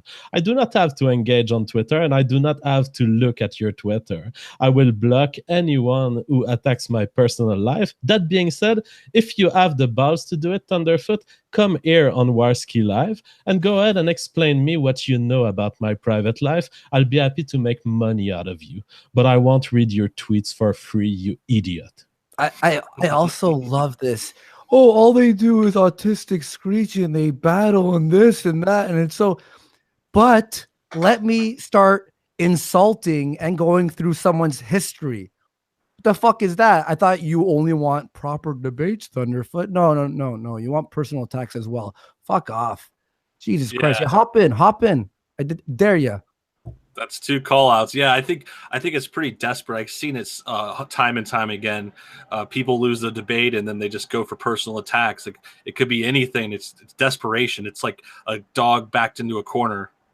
Yeah, that's what I didn't like about Sargon McCon. I feel like I watch. I'm a Sargon puss. And I watch all his fucking videos, but he showed his ass on a debate. And Richard Spencer, I don't like Richard Spencer, but I expect Richard Spencer to be a little trolly. Sargon, like, he was being a fucking wuss. I don't know. Soy gone. And one more thing I wanted to say to Thunderfoot, because he called me a failed academics. That's something I want to add on my CV, that a janitor of the CERN called me a failed academic. Ooh. Ooh. Why did he take a out. shot at you, Ged?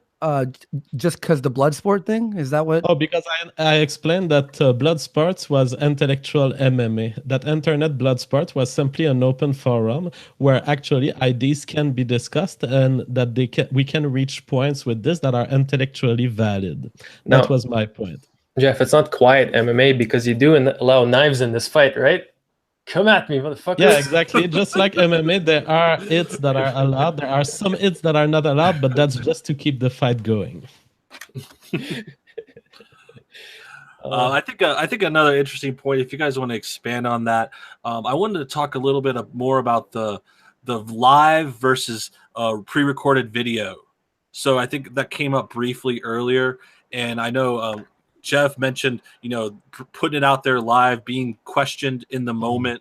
It asks a lot, and I agree. I think it's it's challenging. It's harder. To me, it's like a stand-up comic versus someone writing a sketch or pre-recording a video. So I wanted to kind of open that up and just see, because I think there's still merit on both sides. I think a pre-recorded video can potentially have more research in it, and you could put more time into it. I don't know if that necessarily happens most of the time.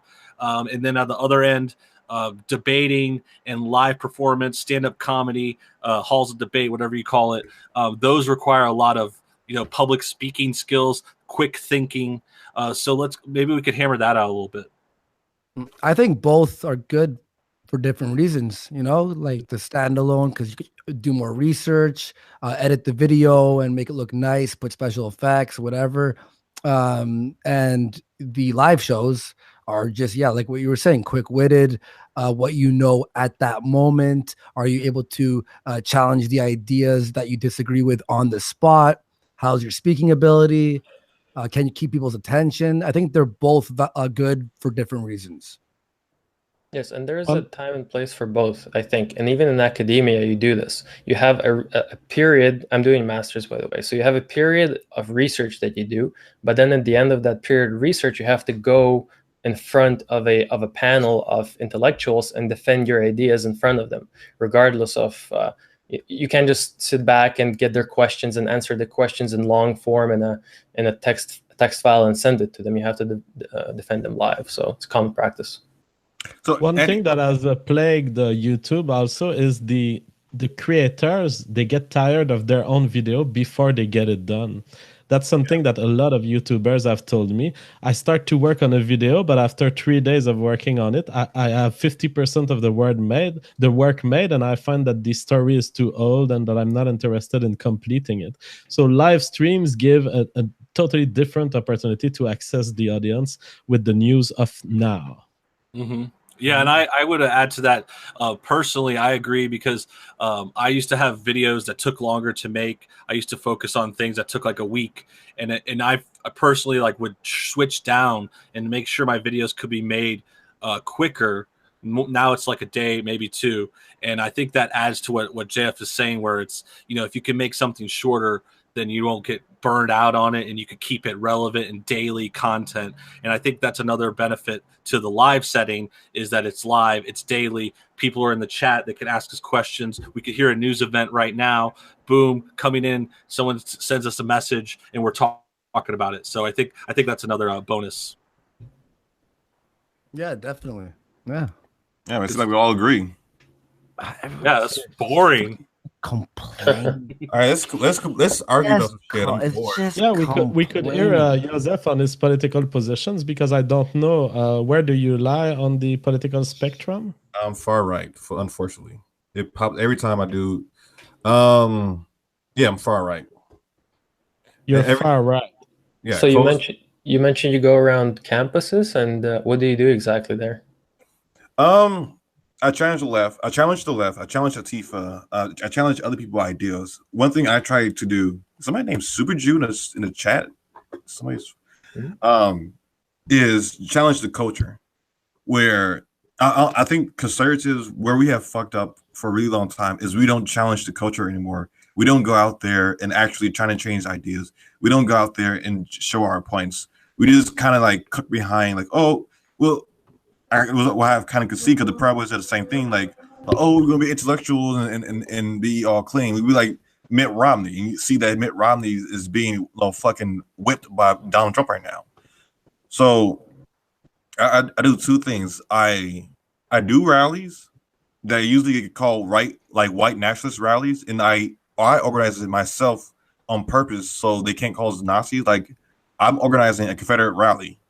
They're gonna have a really hard time to call us racist when a black Jew is the main organizer. Like, You haven't faced any like backlash from the universities, being kicked out, or I'm banned what happened? I'm banned from Spelman, and yeah, I don't give a shit. I'm banned from Spelman.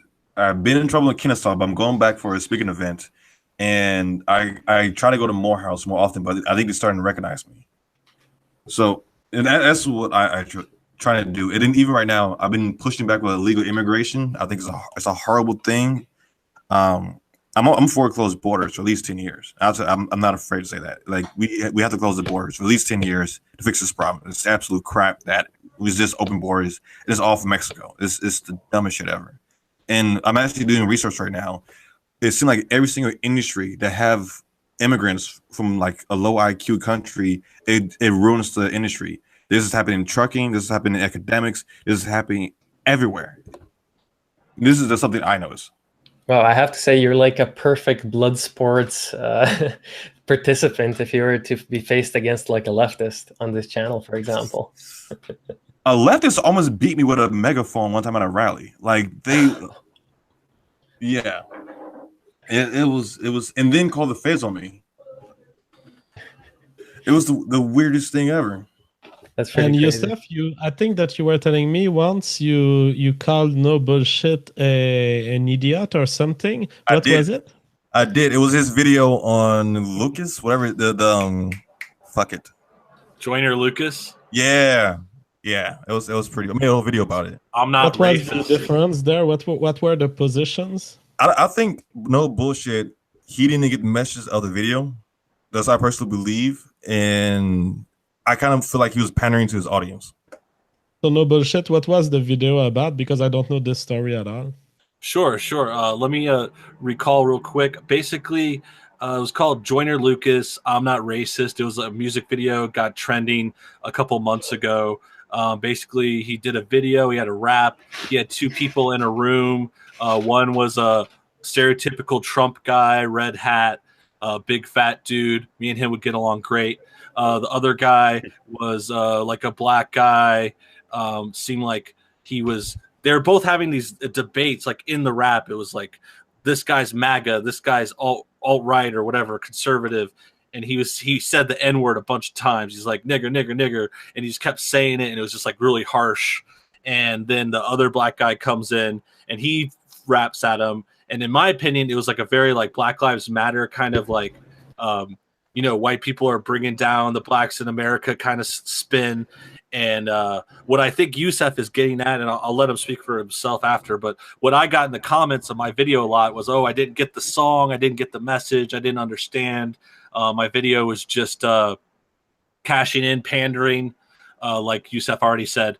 So I could defend that. That's a summary if you want to go more into it. But Yosef, what were specifically? Did that sound about right to you? That sounds about right. And I wasn't afraid. I made a whole video about it, and I wasn't nice, which I'm usually not.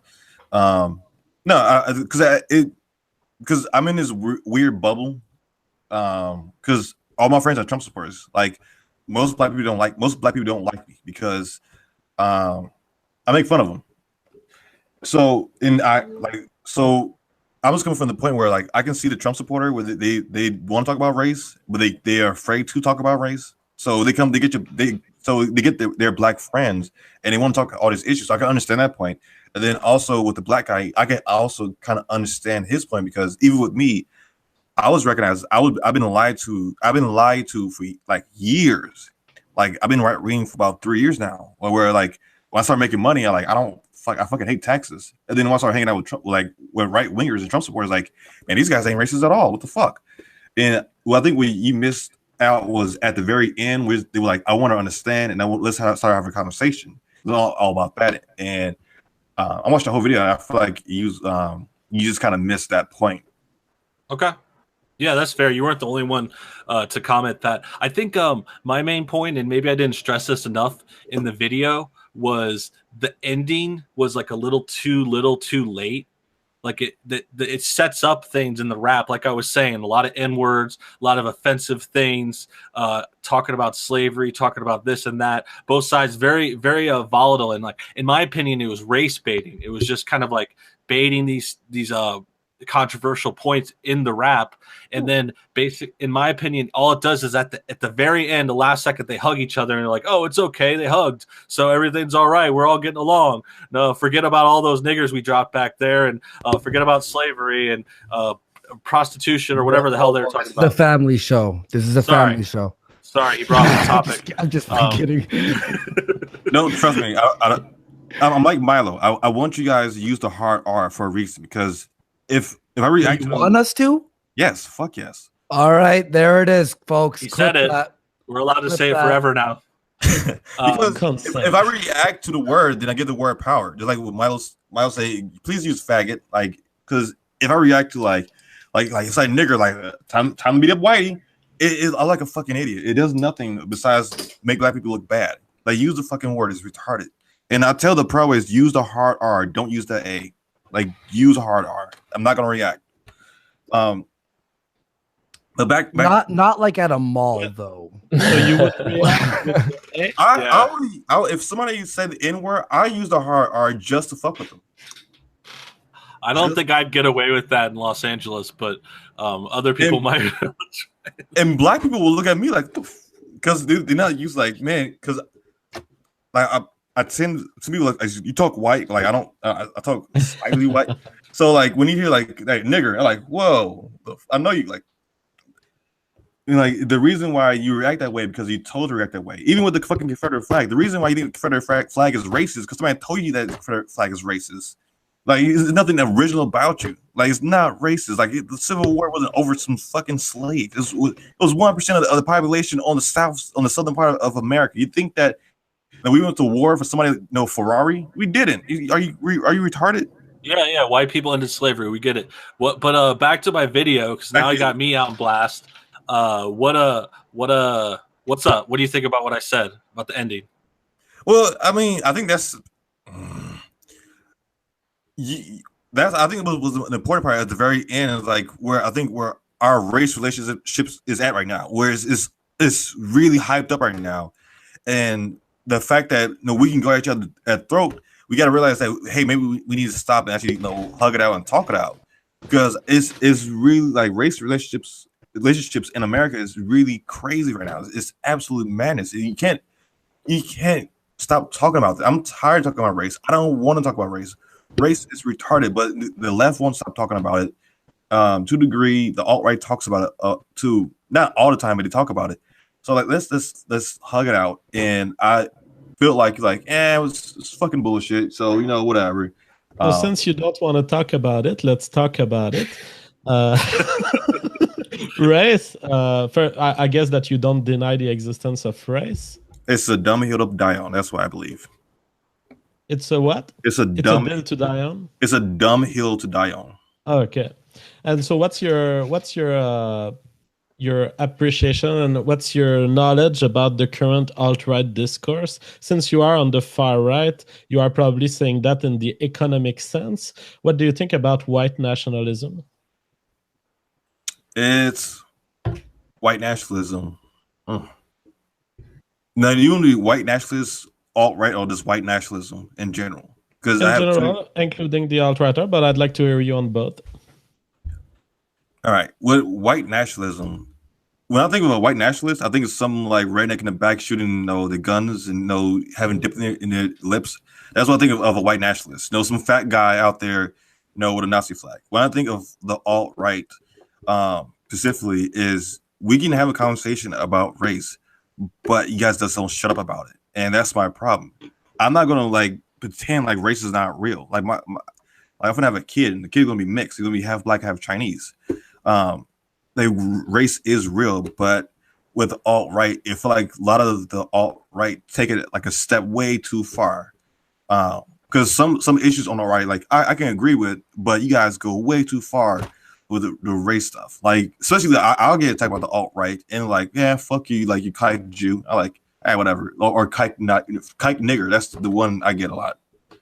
So would you take issue with a group of white people saying we want to separate the state from the US, we want to build an ethno-state there, and if it was done without violence, and we will exclude black people and Jews, would you take issue with that? Well, take a state, an actual state from the US?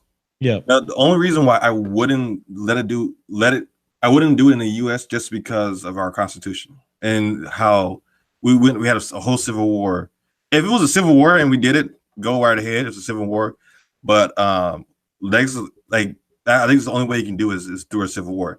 Now in Europe, I have a different perspective of the alt-right in Europe. I don't think the alt-right is needed in the United States. The alt-right is needed in Europe because you got too many these bitter cucks in Europe. The alt-right in the United States, I think you guys are crazy. But I recognize the alt-right in Europe and European countries are different because you guys don't even see guys as white. If you're British, you're alt-right for Brits. If you Ireland or Irish, you're alt-right for Irish. If you London, you're Irish for London. You guys are not white. You have different culture, different histories, and that's how I see. The alt-right in America, I fucking hate you guys. Not you, but the alt-right in America is you show a Proud Boys meet up. You start larping about Jews. You wave your goddamn dumb Nazi flags. You harass me. You harass Gavin. They'll get in the Proud Boy private page and start spamming Nazi memes, and then I got a week of people look the Proud Boys are alt-right. No, we kick those guys out. But talking about the Constitution of the US, would you agree that the current voting patterns of black people in the US and possibly Jews too is violating individual rights to the point that we are headed in a leftist direction in the US and that we are walking further and further away from the liberties that the Constitution used to guarantee? Well, the thing about blacks in America, if somebody don't stand up about Planned Parenthood, it's not going to matter because blacks are being aborted and also being murdered at a rate in about 2030, I believe. The black votes is going to be irrelevant. It's not going to be enough of us. We're the only minority group in America that our numbers are dropping, and we abort each other at an extremely high rate, and we are killing each other at an extremely high rate. But I was to extend my question then to include all minorities, because ultimately most of them vote Democrat, would you agree with this statement if I include the Hispanics also? Once again, I'm gonna have to disagree. If I wouldn't give the alt-right their whole state with no blacks, but I'm not going to deny you the freedom of association. So if you want to have a white state, you want to buy a whole bunch of property and just have whites and have it gated off, you go do you. I don't care. But actually giving a whole state and moving people, I don't see it being feasible of blacks actually moving. But that's not my question. My question is, do you recognize that in the current state of the US, minorities are pushing the state toward a more left-wing direction? Yes, it is. I'm fully aware I'm an outlier. Yeah. So do you recognize the legitimacy of a bunch of people who see this and who see that there is no out to this situation to say we want to isolate ourselves from the group that does that because the group that does that will not stop? Well, I want to actually well, ask your question. Weird question. Do you think with the current base of the alt-right, will they be able to convince enough white people to do that, to gain the vote, to actually enact that movement? Because I believe you need 2/3 of the country to actually conceive from America, to have your own states. And one thing I would wish with the alt-right is, like, to a degree, I wish, like, I feel for you guys, but I want you guys to be better. I don't see it. I see, well, a lot of trolling, and even with Richard Spencer, I made a video on the alt-right, 4 reasons why the alt-right will fail. The biggest reason why I don't think the problem the alt-right is having is they have Richard Spencer as your leader. Like, when Richard Spencer was debating Sargon, that was cool, but when he got like off the stream and put on not a fedora, it wasn't even a fedora. It was not even a fedora, and say makes some crappy, cringy text tweets. You know what I tweeted? This shit makes me wish for white genocide. It, like, and when people think of the alt-right, they think of Richard Spencer. And I think Jayla Taylor was right when he say, if you guys want to be successful, you got to kind of stop harping on Jews all the time. So at this point, it seems that you fail to deny the facts that the alt-right bases its claim on. So yes, the US is headed toward a more leftist direction. You are on the far right, so you disagree with that.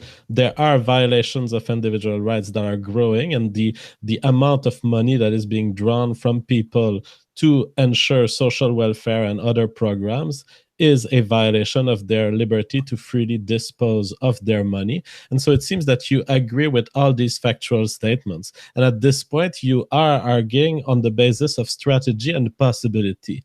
Now, on that point, what I will say is, there are, as Ryan Falk puts it on his YouTube channel, The Alternative Hypothesis, there are up to 20 million people in the US who are favorable to the ideas of the alt-right. And there are close to half of the population, there are more than 40% of the population that are favorable to the idea of a secession of some state for some reason.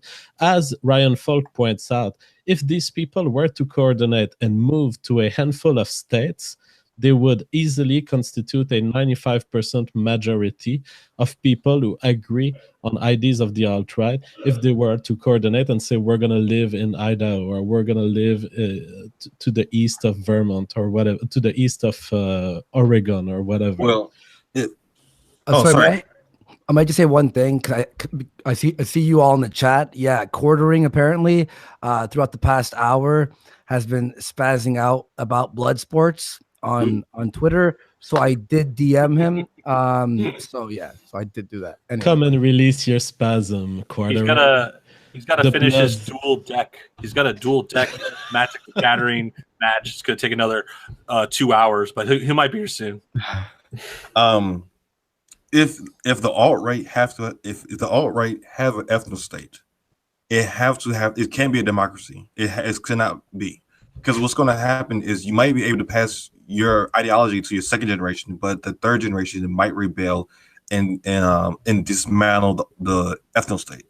So it can't be a democracy. You have to be a dictatorship, and you have to have the right people at the very top leading this. And that's really is my problem with the alt-right is Richard M. I don't know, is it M or B? Richard Spencer is, when people think of the alt-right, they think of Richard Spencer, and it's really fucking sucks, because there are people in Europe who are doing wonderful things, but they think of Richard Spencer like it did in Europa is going to get grouped in with the alt-right and Richard Spencer, because he's out there trolling. If Richard Spencer did a little less trolling, I feel like he was able to do more, but he is almost to a point where he can't stop it. Well, I disagree on 2 points here. The first is, I don't believe that it has to be a dictatorship. You are a good example of that. Earlier, you said, why can't a state separate from the US? Because Constitution. And so if we are to implement within the Constitution a set of rules that state that the land of the ethno-state exist for the purpose of the survival and reproduction of the people who are in it at the moment of foundation, then it's going to be always their descendants who are going to be part of it. And if they are like you, they will simply say, Constitution says it, let's do it. You can also use the Constitution as a tool to ensure that the government will never violate private rights, or if they do, there can be an uprising of people. Now, on the other point, and that's one thing I saw pass in the chat, some people are saying we don't want a democracy. And to a certain extent, democracy is bound to violate individual rights. And I think that what we need is a mode of government where democracy is highly limited, where a constitutional democracy, but where the constitution is strong enough to guarantee that the rules voted by the majority will never impede on people's freedom. Well, you like I said, if you guys do it legally, like by the Constitution, and it's a lot of steps to do it, and you have to, if are able to get 49 of the other states to let this, like this is the alt-right state, and can concede that I'm not going to stop it. You did it by the books.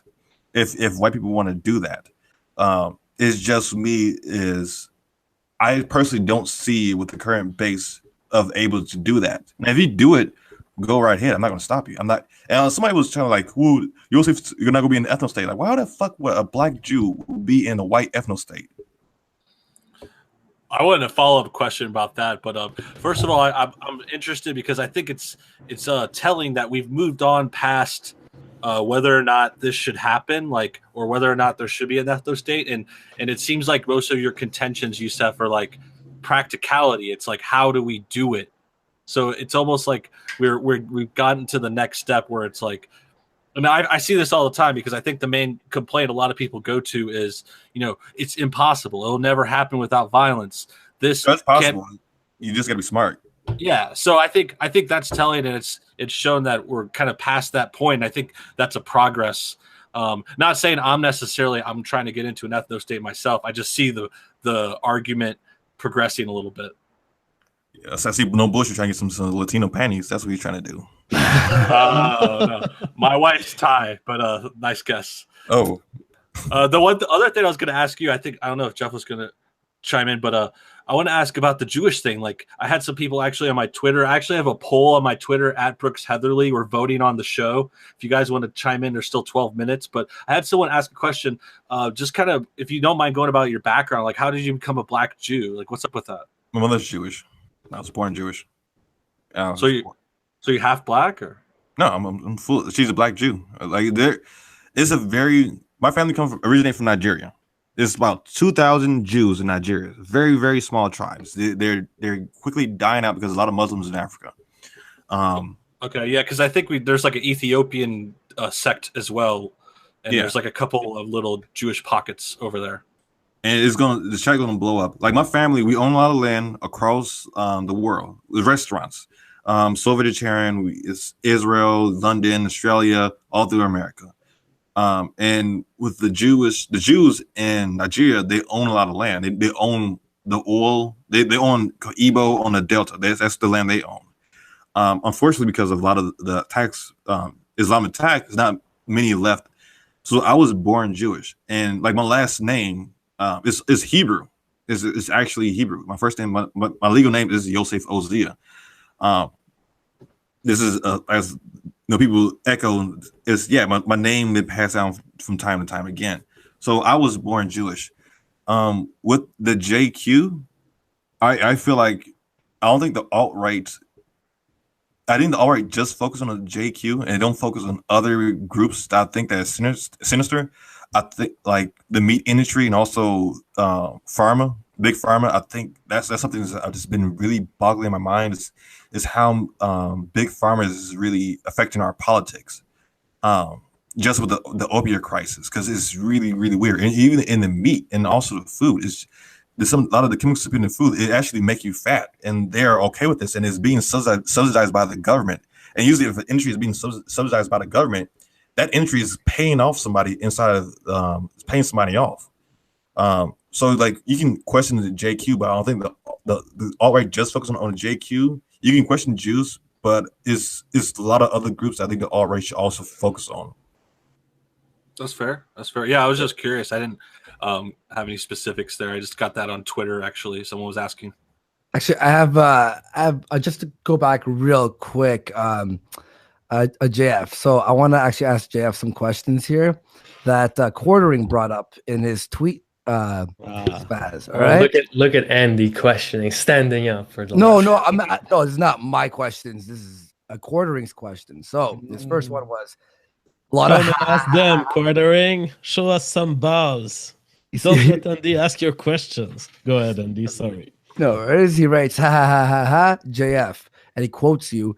YouTube is a lot less scary now that it ever was because of Bloodsports. And then he puts a meme that says, "You sit on the throne of lies." Okay, how is that a lie? That's actually my personal experience with YouTube, and I did not report that it was anything else. I didn't make a statistical study about it. I said 1 year ago, I was in and up to the apocalypse, all of my videos were getting demonetized. In fact, I did my whole YouTube career considering that I will not get money from YouTube. And now my videos are not getting demonetized. And I'm much more extreme today than I was 1 year ago. Much more red pill subjects. So that's an observation of mine. Is it me that improved my wording, or is it YouTube? I think it's both. All right. And then he says, these dudes are so oblivious to the fact that a single hate speech strike shuts this whole thing down. It's not smart to laugh in the face of YouTube, especially when you're constantly covering ethno-state and Nazi stuff. Ego is real. My response to that is we have people challenging those ideas, and we know the line. I'm pretty sure. I mean, we told the line, but that's my opinion. What do you think about that? Is that SJW move though? Like, I'm sorry, but he was saying he dropped the Nazi in there. Like, did I miss a show where you guys actually had a Nazi on?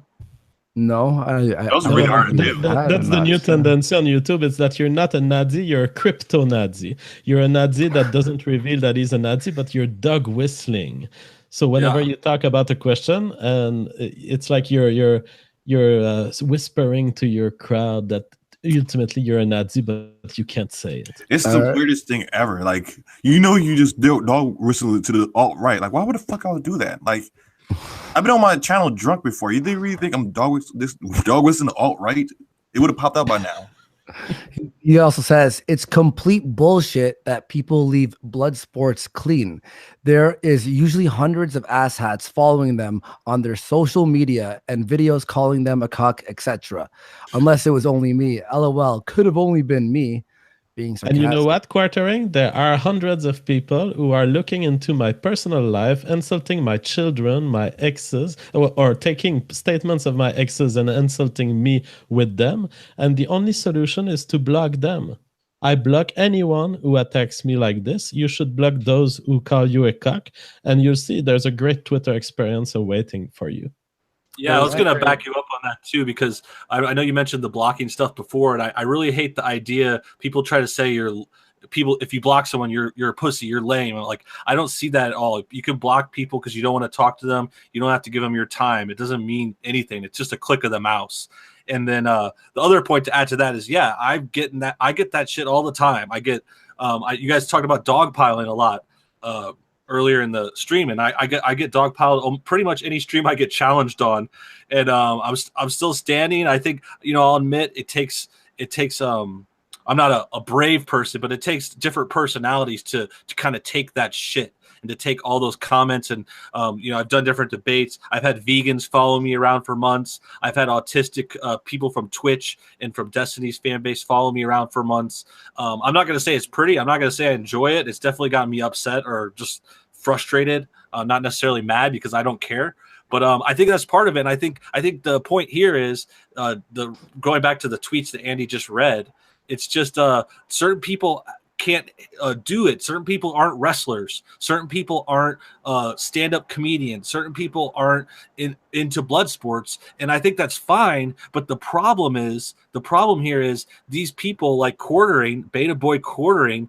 He's making arguments like he is definitive, like his stance, because he doesn't like argument or debate or talking shit on Twitter or whatever it is, he thinks that that's right. But I don't think that's universal. And I think we're proven in these debates, and Andy, you've been proven that your format is working. You're getting people watching. You're getting good guests. You're getting all kinds of positive reinforcement. So as long as it's working for you, I don't think anyone else has a place to say, oh, what you're doing doesn't work. You're bad for the community, or wherever else they go with it. And even it's good. Just hearing Andy reading these comments, it sounds like Quartering is the troll in the chat right now. Just based on how I hear him wording his things on Twitter. Yeah, this one's really interesting. JF, what do you think about this one?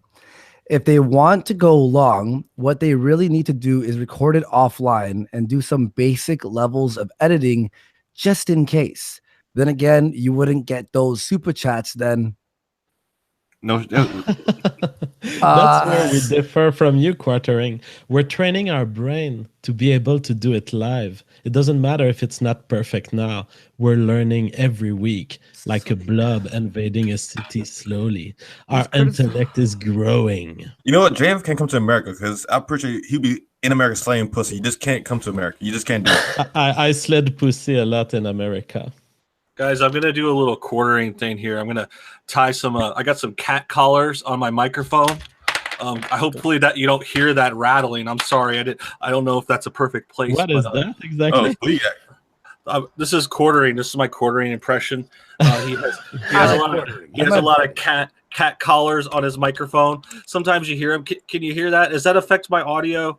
I don't care. I like cats. It's good. Me and him have been good. We're and we're still buddies, but he has a big issue with them with these streams here. And also, okay, two things. We enjoy the live shows because they're interactive with the audience. And yes, the super chats help us stay afloat. This is the same guy who's complaining about being demonetized before, which is fine. You know, that sucks that you're demonetized and stuff. What's people's problems with super chat? Like any other stream that's been happening over the past few years, no one's been bitching about it, but now it's like, oh, these guys should watch out. Like, and we never beg or ask for super chats. We read them at the end of the show when everyone leaves, and we interact with the audience, and we appreciate when people do super chat us because it helps the show grow. Like, that's the bottom line. Like, I don't. It's the model. It's the model for the program. I actually preferred it when you used to interrupt debates to do super chats. Like that was some awkwardness. Hold on, guys. It was a magic moment. No, I swear, I saw one of those Chad versus Beta memes. I was looking around for a video. I forget which one, but there was one with Andy super chats versus Beta Destiny super chats. Oh, I saw that. Yeah, I can't remember all of it, but I just remember one part was like that. Like Andy will interrupt the stream and read super chats no matter what. Yeah. Ooh, I got not that you do that. You don't do that though, not anymore. Well, I'll take only the ones that are like part of whatever we're talking about or interesting comments or whatever. But yeah. Anyway, so he quotes us. We can't get people on, which I said not a lot. Mainly the people who are always bitching about it. And he was like, I wonder why. Could it be most people prefer not to be screamed at and called a cuck or a faggot? Nah, probably not that. Well, we welcome. Man up, it's the internet. We never started by yelling at someone. Maybe Nick we did, but Nick had been defaming someone for 6 months. And so we've never been aggressive to anyone coming here and wanting to present their IDs. They don't come because they cannot lay out their IDs in words. And they know that they'll be ashamed. What can't they lay out? Their ideas. Their ideas. I thought we were talking about driver's licenses or something. No. I'm just goofing on you. Well, he also threw a tweet out. He was on a roll here. Internet Bloodsports. We're entertainment. Stop judging us. Also, Internet Bloodsports. We're pioneers. We're here to make the left better at debate. You could judge us. However, when we respond and challenge your judgments, that's what that's fine. You could do whatever the fuck you want, but we're here to challenge the criticisms. And yeah, that's what we're doing. The contradiction that he's perceiving there is existing because there are many people in the Bloodsports and everyone has its own vision of what it is. So that it's not contradiction, it's just that it's a rich movement. And yeah, that seems like the unless wait. Oh, here's something. He just tweeted. I'm curious, is all the critique also salt? It seems like whenever I say anything about Bloodsports trademark, everyone accuses me of being angry or salty. I'm just making a comment while I'm taking poop. Guys, relax. I never said the salt thing, but I'm sure people are barraging him by saying that he's being salty right now. I mean, when you do like 12, 13 tweets in a row. By the way, it's been like this for years on the internet. It's been called moral fagging, and the more you do it, the more you'll get insulted. Yeah, I invited him, but he's apparently at a bar. So is he shitting on a bowl of toilet as he claims, or is he at a bar? I detect a contradiction. Or is he shitting in the toilet at the bar? What the fuck is happening? Quartering? He's that guy at the bar who's on his phone the whole time, just tweeting. Well, yeah, so that's his. I like the guy. I'm his buddy, but okay, we get it. He even has a video where he critiques the show, but he's like, but I do find it entertaining and I like it. It's like, all right, well, I love this show except for the show format. Like what? Like okay, fine. That's it.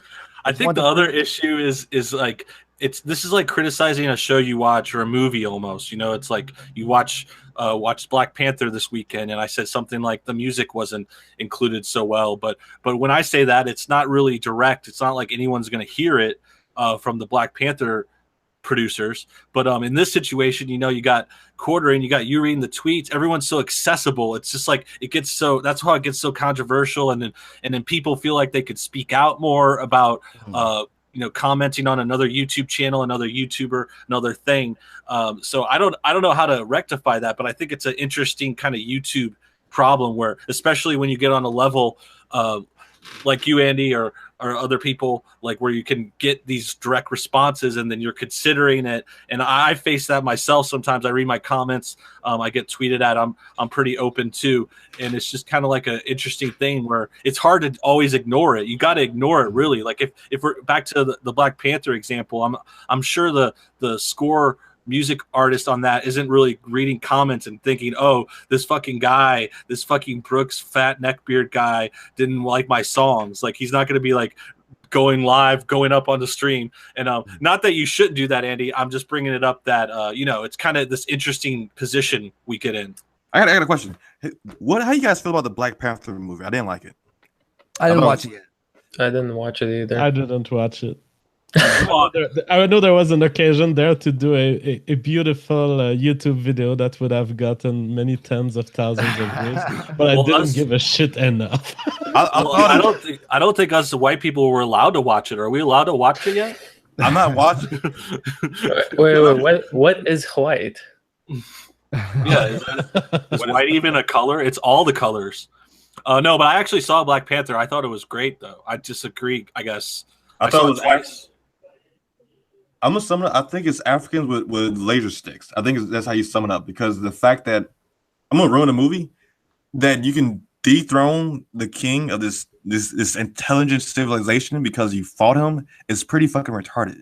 Like, is basically Africans with floating cars. Is like. Yeah, it was an odd contrast. That's something I actually put in my first review. I actually did a number of videos and got all those views that Jeff was talking about.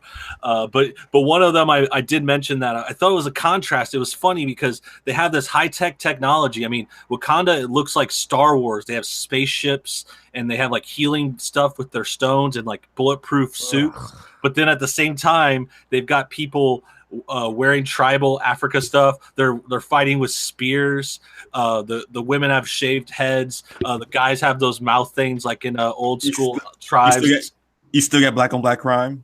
Yeah, it's strange. And then the top that off, I don't want it to be spoilers, but I don't think people are worried about that. The other thing is like they decide their king by combat. It's like a combat old school battle to the death, winner takes the tribe. And that's just like, do you really think a futuristic African country that's had this like magic metal for 1,000 years, you think they're still gonna have like battles on the waterfall to see who's king? Like, have a fucking election, dude. No, I've been to Africa. Africa's just a shithole. Like I was in Africa. I was in South Africa, Johannesburg, and they shut down the street because a fucking lion was walking down the street. Like it's a fucking. Poop on the street confirmed. That was a meme actually. In the Is that a Warski meme? ghetto. My neighbor went Poop on the out. street confirmed, guys. You guys were not just memeing. You were right, Warski ghetto. My neighbor went out and fucking shot a zebra in the neck with a bow and arrow. Came back and cooked the shit in the back of a mail truck. They took a mail truck, pissed a bed of coals, and was cooking a zebra. Africa's a shithole. It was the weirdest thing I ever saw in my life. And even Israel. I've been to Egypt. I've been to Israel. Fuck Israel. Fuck Egypt. I don't know who the hell want to come to this shithole of a country. I almost died 3 times in Israel. 1 from dehydration and 2 for animals. I got stung by a scorpio, and a really mean ass goat almost attacked me, like this vicious ass goat. You got stung by a Scorpio? Yes. A Scorpio. But yeah, no bullshit. Scorpion. I'm not sure your criticism. No bullshit. I'm not sure your criticism of the movie is totally fair with regard to that point of how you have these tribes and they have super technology, but then they're doing these other things. This pattern has been, around in fantasy films and Marvel movies for like ever since they started. Not even Marvel. I've seen Stephen King write his books, and you had some next level technology, and then on the other hand, time travel technology, and then the main characters don't figure out that maybe we could abuse the time travel or something, Sure. Yeah, and I think it's kind of a minor point. Like overall, the movie holds up. It's not something that breaks things down. It's just kind of like when Yosef mentioned it, I thought of it as a nitpick. I guess it's just like it stuck out to me, and then I thought it was contrasting. And then what I thought of in my head was like, okay, what if this magic metal that they get 1,000 years ago, like if that happened, say. I don't know, in Europe somewhere, would you think the Europeans would still be wearing like that old European clothes, like where they had just kind of like button shirts, like looking like a cobbler? I think they would update. Nah, it's Batman, but it's a worse version of Batman, really. Like there's nothing special about the Black Panther. We was rich. My daddy died. Look at me. It's Batman, but worse. He's not as smart as Batman. Because at least Batman's like, you beat my ass, you get my whole billions of dollars. You guys just made me not want to watch the movie at all. Yeah, I was right to not watch it. I'm- Andy, we had a show. What was it? Yesterday or 2 days ago? Yeah. And there were lots of comments. How did you live through these comments? Oh, I read through a few of them. A lot of the alt-writers weren't pleased that we didn't talk about politics. That's how this show goes. Let us have a break once in a blue moon. That'd be nice, Just let us have a little break. Variety. I read for a bit and I'm like, okay, I've had enough. You know what, Andy? I had a shock, and I think a lot of people commenting had a shock because there were lots of people saying, "I'm vomiting right now. I hate normies."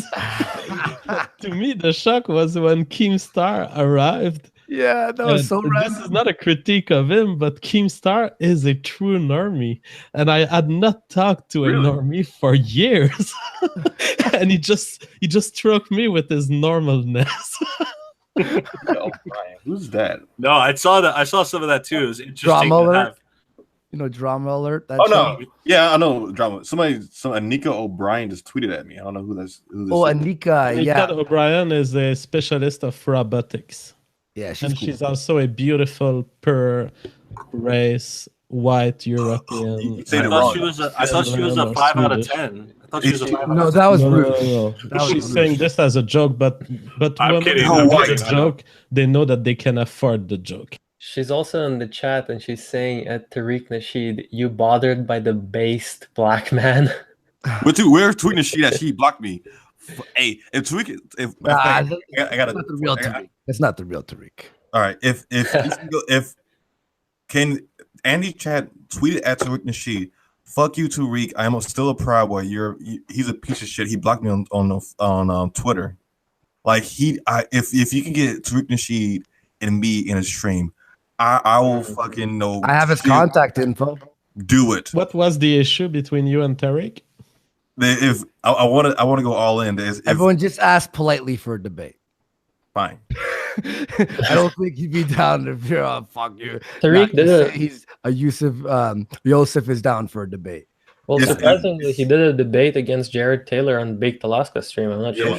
That was the funniest thing ever. Yep. That was epic. It's like it's a white guy from Japan versus Tariq Nasheed from California. Solid. Yeah. It was Well, entertaining. I think we've covered enough. How about you, JF?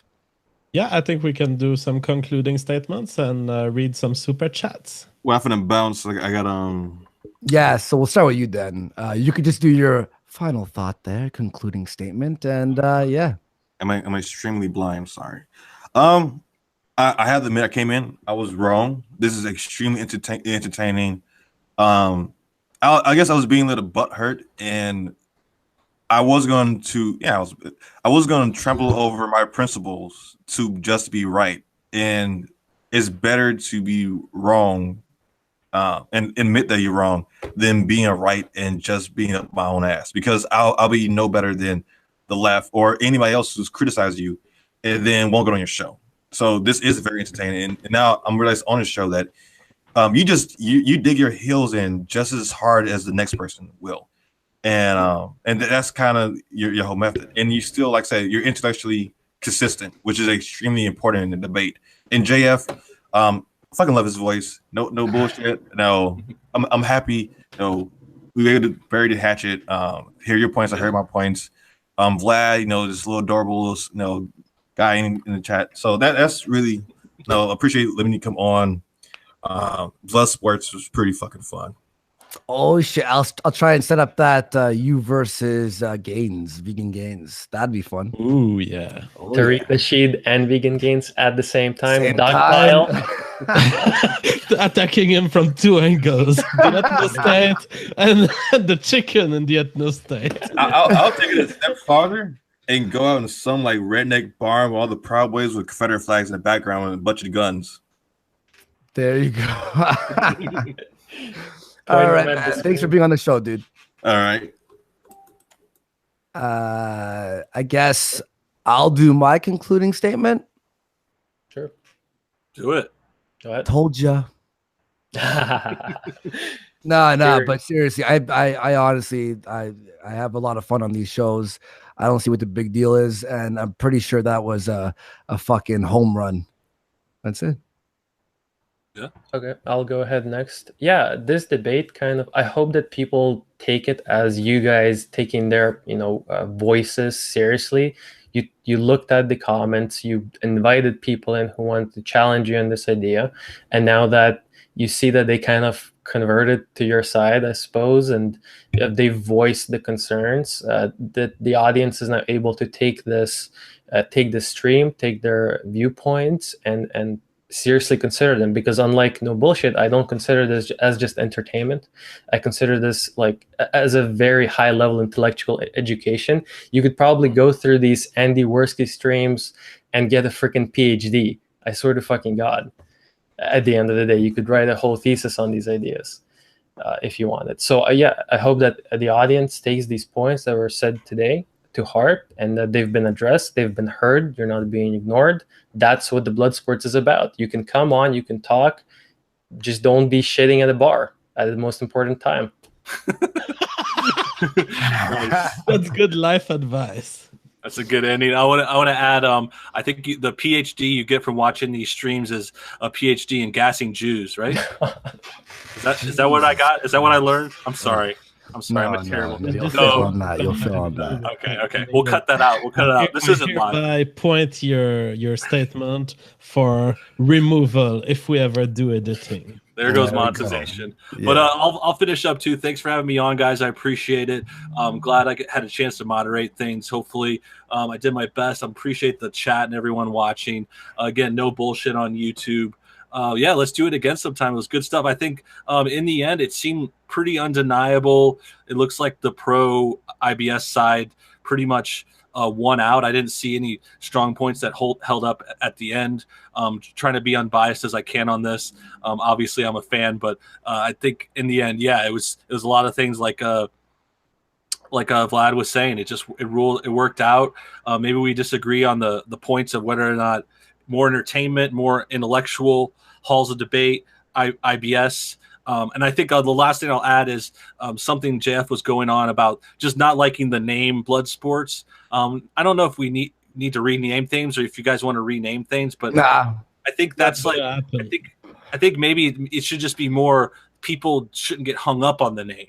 You know, it's like I love the name. hung up. Yeah, I like it too. I think the issue is like, okay, people hear it and they get hung up on it. It's kind of like I've had that on a few videos where I've had a certain title and people are like, why did you call it that? Like, it's not really that. Like the Fall of Sargon video, people were just pissed that it like wasn't official Fall of Sargon, and it's like you get too hung up on the name. So that's the last thing I'll end on. It's just a name. It's just for fun, and we're doing God's work out here. Yeah, man. And by the way, good job on keeping the flow, dude. You asked a lot. You guys did wonderful as moderator. Great. Yeah, glad to help. And my concluding statement is QED, bitches. If you don't know what it is, Google it. Okay, Guys, we'll see you later, and we'll stay for the post show. Peace out. Okay, later, boys. Bye bye. Later, guys. Bye-bye. Oh, that was like not even fun on age. yeah. I was like, really? I had the empathy part of my brain that just woke up after years of psychopathy, and I was like, shit. Yeah. We're owning these guys too much. Yeah, it wasn't even all right. It was fun, but Jesus Christ. Like I said, my points, they're just like, yeah, but still. And then fucking Yosef at the end, he's like, no, I love this shit. This is awesome. That's one thing that happens a lot in Bloodsports. People conceding so much. I mean, so much that they don't have space in existence anymore. That was a fucking clean house. That wasn't even that massacre. Oh. Like I feel kind of bad almost. Yeah, absolutely. Holy shit. I mean, I'm glad we kept it going for a little bit for, because like it was an hour and 15. They're just like, all right, well, that's good. I'm like, oh, someone says intellectual tap out. I think it summarizes it. That's exactly what I think as well. Oh my god, that wasn't even like I wish they went harder. Yeah, believe me, guys. I wish that fucking like there was something going on. So I don't have two screens, so I have to sort of do a little back and forth. All right. Sorry, one sec. Thank you. I appreciate it. Thank you very much. My girlfriend just brought me some soup. That's right, bitch. Nice. I'm sorry. I'm just joking. I'm just joking.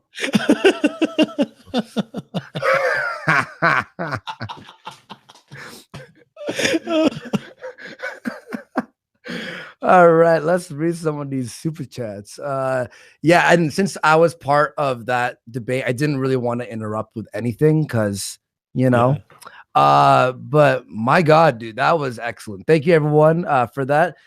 And all right, let's start these. Pop TV, $2 took long enough. You leaf, JK. Let there be blood.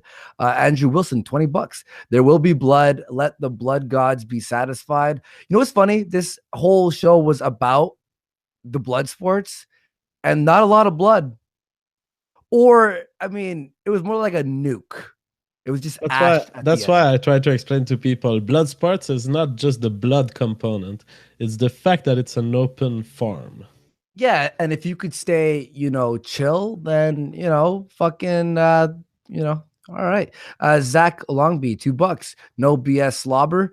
Alfonso Beltran, $5. Jeff, what exactly is the Warski ghetto? Hashtag who is the French guy? New fag. Aaron Quinn, €5. Time to summon the blood moon. Space bitch, $5. Andy's as good at being on time as he is at shoveling. Hashtag Bloodsports. I have a video where I sucked at shoveling. Guts, $2. I am Frog Knight Glenn. Oh, hey, what's up, Frog Knight? How you doing? TD, $5. Sargon's stepson has grown up so fast. James Larrymore, $2. Andy finally pronounced something correctly when I said Yosef's last name correctly. Gabriel Lopez, 10R, kick no BS. He did an awesome job. He was good. Very good. Iniex, $2, kick no BS. Platypi Girl, $5. Bloodsports. What are you going hunting or something? Fucking yeah. It's fucking hilarious. Mo, 50 DKK. Kick fat no BS. Jesus. At the end, the chat loved him. At the end, they gave him respects. Interesting hero, $5. Press 1 if you suspect ranting monkey is Jewish. Jesus Christ. Based Black, $5. Let's be real here. Anti-blood sportser are just mad that the format is successful and the alt-right isn't getting pwned in these discussions. Serial griller for life, 50 DKK. Here's some Danish for you, Andy. Say this: Rod grod med flod and fem flad flobber pa et flat flodder fad. I must have said something horrific there. Andrew Wilson, $5. False dichotomy fallacy, a Turk or a Jew. Azu, what's up, Azu? $5. No BS, can't moderate. He cannot help but cut in with commentary when it isn't his job. He doesn't even know how this stuff works. He did an awesome I job. loved it. He was just like me. I think he learned from me, or we're just on the same wavelength. He was bringing really intellectual analysis of what was being said, and he was not just passing the words to other, not just saying, Jeff, it's your turn to speak, but he was really capturing everything that had been done in the last 10 minutes, and he was relaunching it correctly. Yeah, definitely. Andrew Wilson, $5. Stop the commentary, no BS. Vesna V, $10. Bloodsports in the top streams. No one knows what it means, but it's proactive or provocative. Sorry, gets the people going. Dalton Laskowski, $10. Keep up the Bloodsports. I look forward to the streams every week while enduring the work grind. GG Curtis, 20 DKK. They Bloodsports are low-key petty but amusing. LMAO. Gabriel Lopez, $10. Seriously, Kick V was a loving gesture. We all love to hate the little faggoty gypsy, and we do it out of love. No BS. It's just cancer, AIDS, fucking right in the fat, greasy, fake news ass. I think that's his way of saying he loves him. Yeah, exactly. Jesus Christ, $2. Ayo, hold up. We was debaters. Interesting hero, $5. We. Zach Longby, $2. Was. Ray Edwards, $5. She fucked it up. Andrew Wilson, $5. Hangs. Nice try, guys. On Kumite, they were doing that all day. Like, people were donating in order of sentences. $5 from Ray Edwards. Hey, guys, did you hear about the chickens on strike in the UK? They got pissed KFC wasn't being inclusive enough. Fuck yeah. The chicken on strike in the UK? That's a good one. Oh, it's a joke. You didn't like that one? I don't know. I have to think about it. I like more dark jokes usually. I fucking loved it. Wild Smile and Andrew Wilson tried to catch the Kangs but got cocked by a woman. Bad Mr. Gary, $2 US. Put this toward more McDonald's. Warski, you big fatty. Let me ask you one question, just real fast, since I'm on a different computer. Okay, I'm gonna say a word in like 2 seconds. Tell me if you hear it, okay? Or did you hear that? We did not know. You all right, I figured out the mute on my mixer here. Perfect. Okay, cool. Bad Mr. Gary, $2 US. We read it. Sneaky Peek, 20 pounds. Still can't believe what happened to V. We have our disagreements with him, but he brought a charm to the community. He truly will be missed. Rest in peace, V. This is fake news because we are having a debate against V. And I'm talking to Richard Spencer right now, talking about our strategy and how we will handle the gypsy. Gigi Curtis, and this is going to be Thursday. What's the time, Andy? I believe we're looking at 7. Okay, around 7 p.m. Thursday in 2 days, it will be me and Richard Spencer versus V and Ark. Gigi Curtis, 50 DKK. Oh, and I don't mean pretty negatively. I love the show no matter the topic. Interesting Hero, $5 US. Tone it down, from Semantic Monkey. Ban Anime, $5 US. Tonka gonna ruin my shekels. Interesting Hero, $5 US. We are worried about what mainstream will think of us. Le enlightened centrist that is above it all. What cockery is this?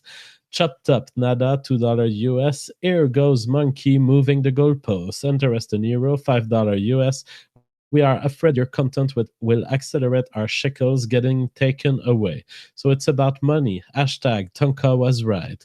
Dog Bat, $5 US. Adpocalypse did nothing wrong. YouTube stars couldn't sell a cheeseburger to a starving dog. Cry somewhere else. Uber chats are superior. I love this guy. Andrew Wilson, $2 Australian. I support a fat JF check. Spend it on moon, pencil, and cheese. A croissant. Diamond. Oh, croissant, pencil, and cheese. Diamond GG News, $10 US. Remember the time when SJWs were trying to shut down / deplatform the Skept and all? Now the Skept and all are doing the exact same thing because the alt-right is beating them on an intellectual level. Keep doing you, Andy and JF. Andrew Wilson, $5 Australian. Press 1 to kick the fat mud and keep the Vlad. Press 1. Crimson Satire, $5 Canadian. Why are they supporting self-censorship just in case the media might lie and conjure fake Nazis? Isn't that on the lying media? Luffy Ace, $2 US. White man can't please woman because small rods. Truth Demon, $2 US. My bloodshake bring all the guys to the yard. Capable Guardian, $4 US. Stop watching nerds and skirts, play Vidya. Right. Luffy Ace, $5. The black has the biggest rod here. Interested Hero, $5. The septic community is in the concerned trolling stage of subversion. These insufferable leftists are dinosaurs. Go make fun of SJWs. LMAO. FJ Cthulhu, $5. Cucks drink Perrier. Shut up. I was drinking Perrier in the show. William Poole, $5. Press F if Bloodsports should start using a laugh track. Press 1 if JF should flash his nuts at detractors and critics. Sneaky Pete, £5. We must secure the existence of Bloodsports and the public space. Michael M, $5. Effectively, ideas being suppressed from self-censorship versus extremely forced censorship produce the same results. I agree with that. 010 what my $5. YouTube likes them shackles. Interesting Hero, $5. Concerned trolling is not an argument. Luffy Ace, $2. Your mods are okay with racism. Eric Hammer, $5. YouTube won't even let me swear with asterisks now. Screw YouTube and do whatever you want. That's true. YouTube has now censored the chat. JF, if you look at the chat on the top, you'll see top chat. And then you'll see live chat. Top chat censors out swear words and everything. Oh, I thought people were being extremely polite tonight.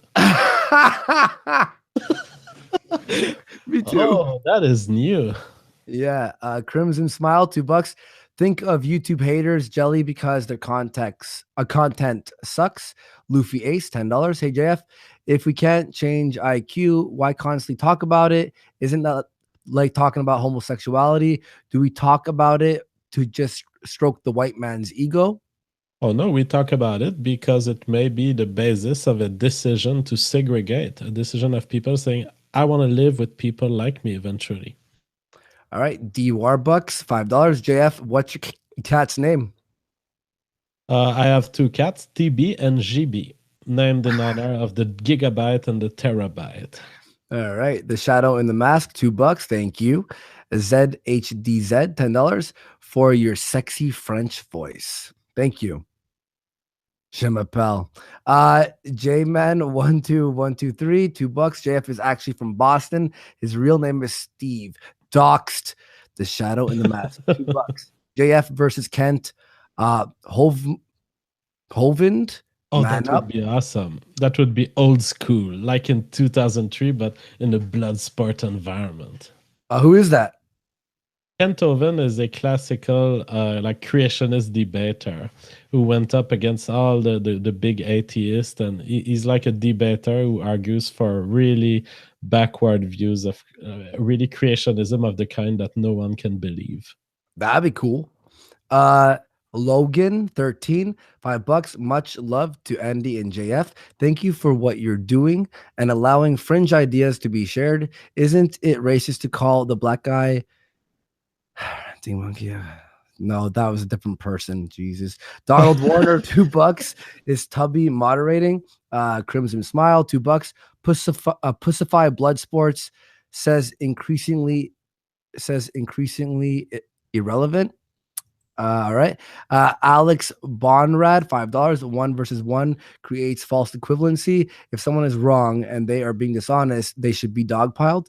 Dale Cooper, $20 for Daddy JF. Please read this. Who'd use of unusual who's?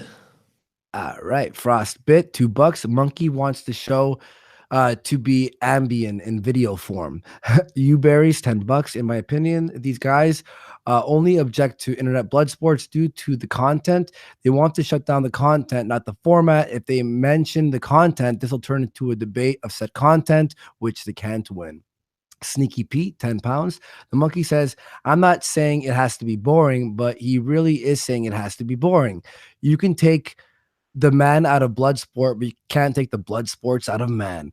Colt Seavers, $5. These people are jealous as fuck. Awaken European, £2. But my feelings. Leo Ways, $2. Please bring Billy the anti-bully on internet blood sports. Totally not a troll. 10 PLN. Kick Monkey. Sam Hyde, $15. These guys sound like school moms. Heckling, I think he meant you about what sort of videos you can make. They let their enemies define their conduct and continue to lose. Basic bitch conservatives are pussies. Atheist chaplain, 100 sec. Andy's cam is back on. Look how happy he is. I bet he has some wet bread to munch on while we couldn't see him. Nah, my fucking internet, it's fucking, I have to just fucking call Bell and have them fix it. Whenever I turn off the camera, it turns back to decent speed. And when I have it on, after like 10 minutes, it just slows it down. So it's nerve-wracking. Whatcha man, $10. Press S to spit on these whining, crying cucks. Meme Wars, $2. JF is a gay frog, Infowars.com. Cody Ulsage, $5. I think you guys are confusing Andy not having people that oppose the alt-right on his show with the fact that the alt-right wins every single debate. Sneaky Pete, £5. If Bloodsports was an IRL show and I was a woman, I'd flash my boobs for JF. Ooh. Chuck Reardon, $2. JF thinks Andy is a moron, not good. I was kidding, by the way. I hope so. Trevor Brown, $10. In my opinion, the internet blood sports are not only entertaining, but they have actual informed people on topics from white nationalism to veganism. I appreciate. Oh, you read this one before. Thank you, Trevor Brown. We love you. Super Jew, $2 are mixed allowed in the ethno state. Kenneth G, $10. Blood sports. Yeah, it gets me so hyped. I want to headbutt a freaking rhino. I get my intellectual stimulation from JF and a few others that can't even compare to the doc, aka JF. Sorry, no rules here. Iki is my wife, £10. Halsey was the only person so far who gave the alt-right a challenge, in my opinion. And even as an anti-Semitic, anti-fat, anti-boomer, LARP Nazi, I can't help but respect the balls on that guy. No homo. You want to read on from there? Absolutely. I agree with the comment. Andrew M, $5 US. Bloodsports is exposing the fact that the alt-right is correct in almost all of their arguments, and the left is almost always wrong. Gennady Grabovi, $2 US. Adam, I just watched Ski. ZHDZ, $5 US. Talk about how to get strong lefty debaters on. Also, this monkey guy is being annoying as hell. Let go of the pearls. Rex Quando, $5 US. I don't have a problem with that. Monkey. Shut the fuck up, you obviously do. Also, is this tree of logic? Loki Hades, 250 PHP. I have no problem with you hosting the alt-right alongside the progressive left and liberalists, but you aren't being Puritan enough and constantly debating the alt-right as the host. Eric, yeah, that was funny. Eric Hammer, $10 US. The point Andy is making, Monkey, is that there are people in the comments that want to argue the points being made, but when offered the chance, they back down. Andy chooses to not argue. Sneaky Peek, Pete, £5. Currently sacrificing school and social life for the blood god. Give us Brit Bongs some credit here, Andy. Andrew M, $2 US. Respect to Yosef for admitting he's wrong. Gabriel Lopez, $5. First contestant is down. And as usual, it's the dark one, just like in the movies. Based Black, $2 US. Yosef accepts Bloodsports. He is based like me now. Barbecue Beers, $5 Australian. The Rolling Stones' Sympathy for the Devil is about the Jews. Truth Demon, $5 US. That's how the king of the Jews avoids getting crucified. You take the L like a man. Let me help you up so you can hunt down vegan gains. That would be an exciting debate. Oh, yeah. Alexandra, $5 US. Shekels for the kitties. You wanted to continue? Sure. JBS, $10. Another reason I appreciate Bloodsports is I found a lot of creators I didn't know about before, and often each has at least a few unique perspectives, helps sharpen your own beliefs and arguments. Sam Hyde, $5. If you don't know your position well enough to debate it, stick to your boring scripted videos. Super Jew, $5. Chaim Solomon, a Jew, went broke to help fund Washington's revolution. All right. Actually, may you read for a second so I can grab some water? Yep. Gabriel Lopez, $10. Kick V equals love V. God victim, €10. Everyone should blah, blah, blah. Okay. Super Jew, another comment. The Shadow in the Mask, $2 Canadian. It's because he's a Mason derp. Mr. Picture, £2. Paint chips here. Get your paint chips. Andrew M, $5 US. If anyone thinks structured debates are better than Bloodsports, go watch Tree of Logic's debate versus David Duke. Timers and over moderation ruins debates. ZHDZ, $5 US. Bloodsports is almost like Ron Paul on Morton Downey Jr. Old talk shows used to get pretty rowdy. And we will need Andy to be scrolling the super chats. How are you doing, Warski Ghetto? Warlord. Okay, Okay, you need to scroll. Okay, where were you? Sorry, here, Blade.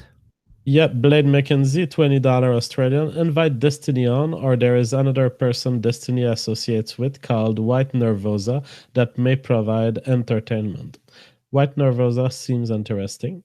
Horror Freak, 106, $5 US. Weak arguments against IBS tonight, sadly. Fan of you guys. Also, why did Andy block I think I'm real? I'm also a fan of his, so I'm very curious. He is very bipolar. Like, he'll be very nice to me, and then he like just bashes me, and then I've had enough. It's a bit. I've had like 6 interactions with him, and then he's just really fucking annoying. So I invited him on, but he's just being a cunt. So I was just bored of him. Just bored. Made my life a lot better. I'll read for a little bit if you want. What? Yeah. Andrew Wilson, $10. Internet Blood Sports channel are the coffee house and salon of Enlightenment, London, and Paris, respectively. JF is right. A rhetorical skills and ideological. Oh my God! Hang on, let me just drink some water.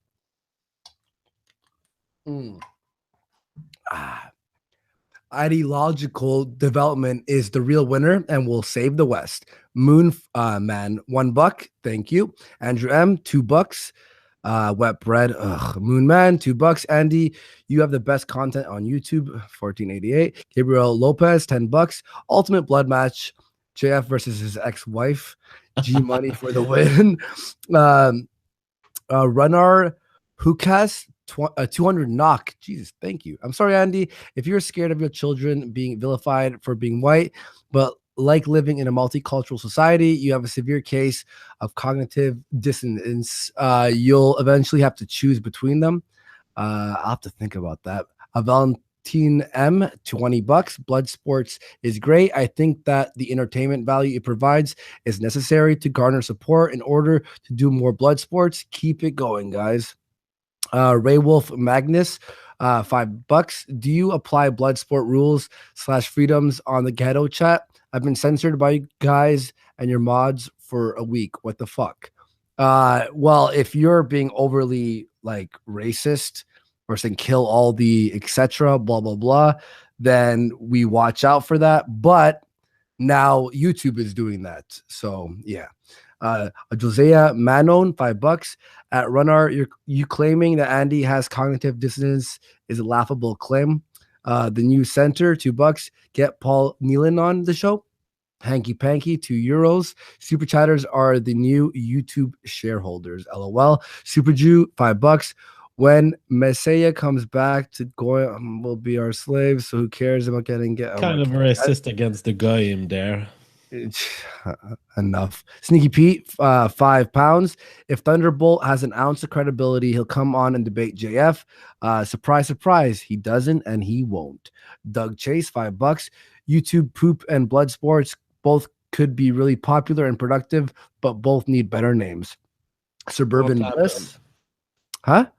It won't happen. Bloodsports has been it's a label that I didn't like. You remember when I was saying that Tonkasa channel was the sewer of the internet? Yeah. There was kind of a part of me that thought this also, but the label has been applied on us. So just use the label that are applied on you against your will and make money out of it. It's beautiful and it triggers people. Who cares? Yes. Suburban Bliss, $5. Notice how the haters always want to offer advice. I've learned more from watching these streams than I ever did at school. Moonman, $2. Get Dr. David Duke or Dr. Duke versus Halsey. It's happening. It's been confirmed. I think it was March 1st. Go see Halsey's Twitter account. He has the date. And yeah, it will be happening. March 1st, motherfuckers. The new center, $2. Let's all pitch in some money to buy JF a comb. Eric Hammer are perfect like this. Eric Hammer, $5. Yosef, that doesn't make you far right, just slightly right of center. Yo Baxis, the anti-MGTOW, $2. Zeph did nothing wrong. Sneaky Pete, £5. I'm not like the other girls. This black dude. Based black, $5. Yosef can join me. That guy T and Tommy Sotomayor in the based black club, but he's going to have to drop them and civic nationalism. Interesting hero, $5. Yawn. I want blood sports. The hug box at the quarter pounder in here so we can listen to him concerned troll and be a leftist. American Gadfly, $5. Andy, I want you to have it on my show. Talk about lucid dreams. If you're down, check your email. All right, I'll check it out. D Warbucks. Oh no, it did that thing again. Oh no, where is it? D Warbucks? No, that wasn't it. $5. The live stream format benefits free thinking dynamic intellectuals and hinders the status quo educated intellectual. This is wonderful. Andrew M, $2. Who burned? Oh my God. Twee Girl, 523. Blood sports dudes. Now we're living. I love people, ideas, and want to hear different points of view. You make it happen. Love. Thank you. Adva, $5. knife. It was a toenail clipper. You are spinning it to something worse than it Oh yeah, was it a toenail clipper? I would have to rewatch it. I felt like it was a Swiss knife. All right. Wiley Wolf, $5. Cheekyvideos.net for Murdoch. Interesting Hero, $5. Blacks votes, 90% Democrat. Come on, man. You berries, $10. Ozia, you basically admitted to having an identity crisis. Do you realize why that is? You're still confused about your position in the world while we are awakening ourselves. Race is huge. Admit it. You want to read on from there for a bit? All right, Joshua Manon, $5 US. Democracy is beautiful in theory. However, in practice, it is a fallacy. You in America will see that one day. Benito Mussolini. Mahed Rose, $5 US. I use these debates to inform myself and my friends on controversial issues. I appreciate it. D. Warbucks, $10 US. Can we get someone on JF's level, intellectually speaking, to debate him? He's just destroying people because he's smarter than them. He could argue slavery and be more convincing. That's what I actually did just for the fun against vegan gains. Sean Alger, $5 US. Please ask if anyone knows of E. Michael Jones. If yes, discuss. If not, check out his theory on race versus ethnicity. P.S. I'll debate for flat earth. Well, I will take you up on your flat earth offer. Just add me on Twitter and at me. Concerning E. Michael Jones, I don't know who it is. Yeah, that'd be awesome. €5. The quartering's beard looks like Bigfoot's cunt.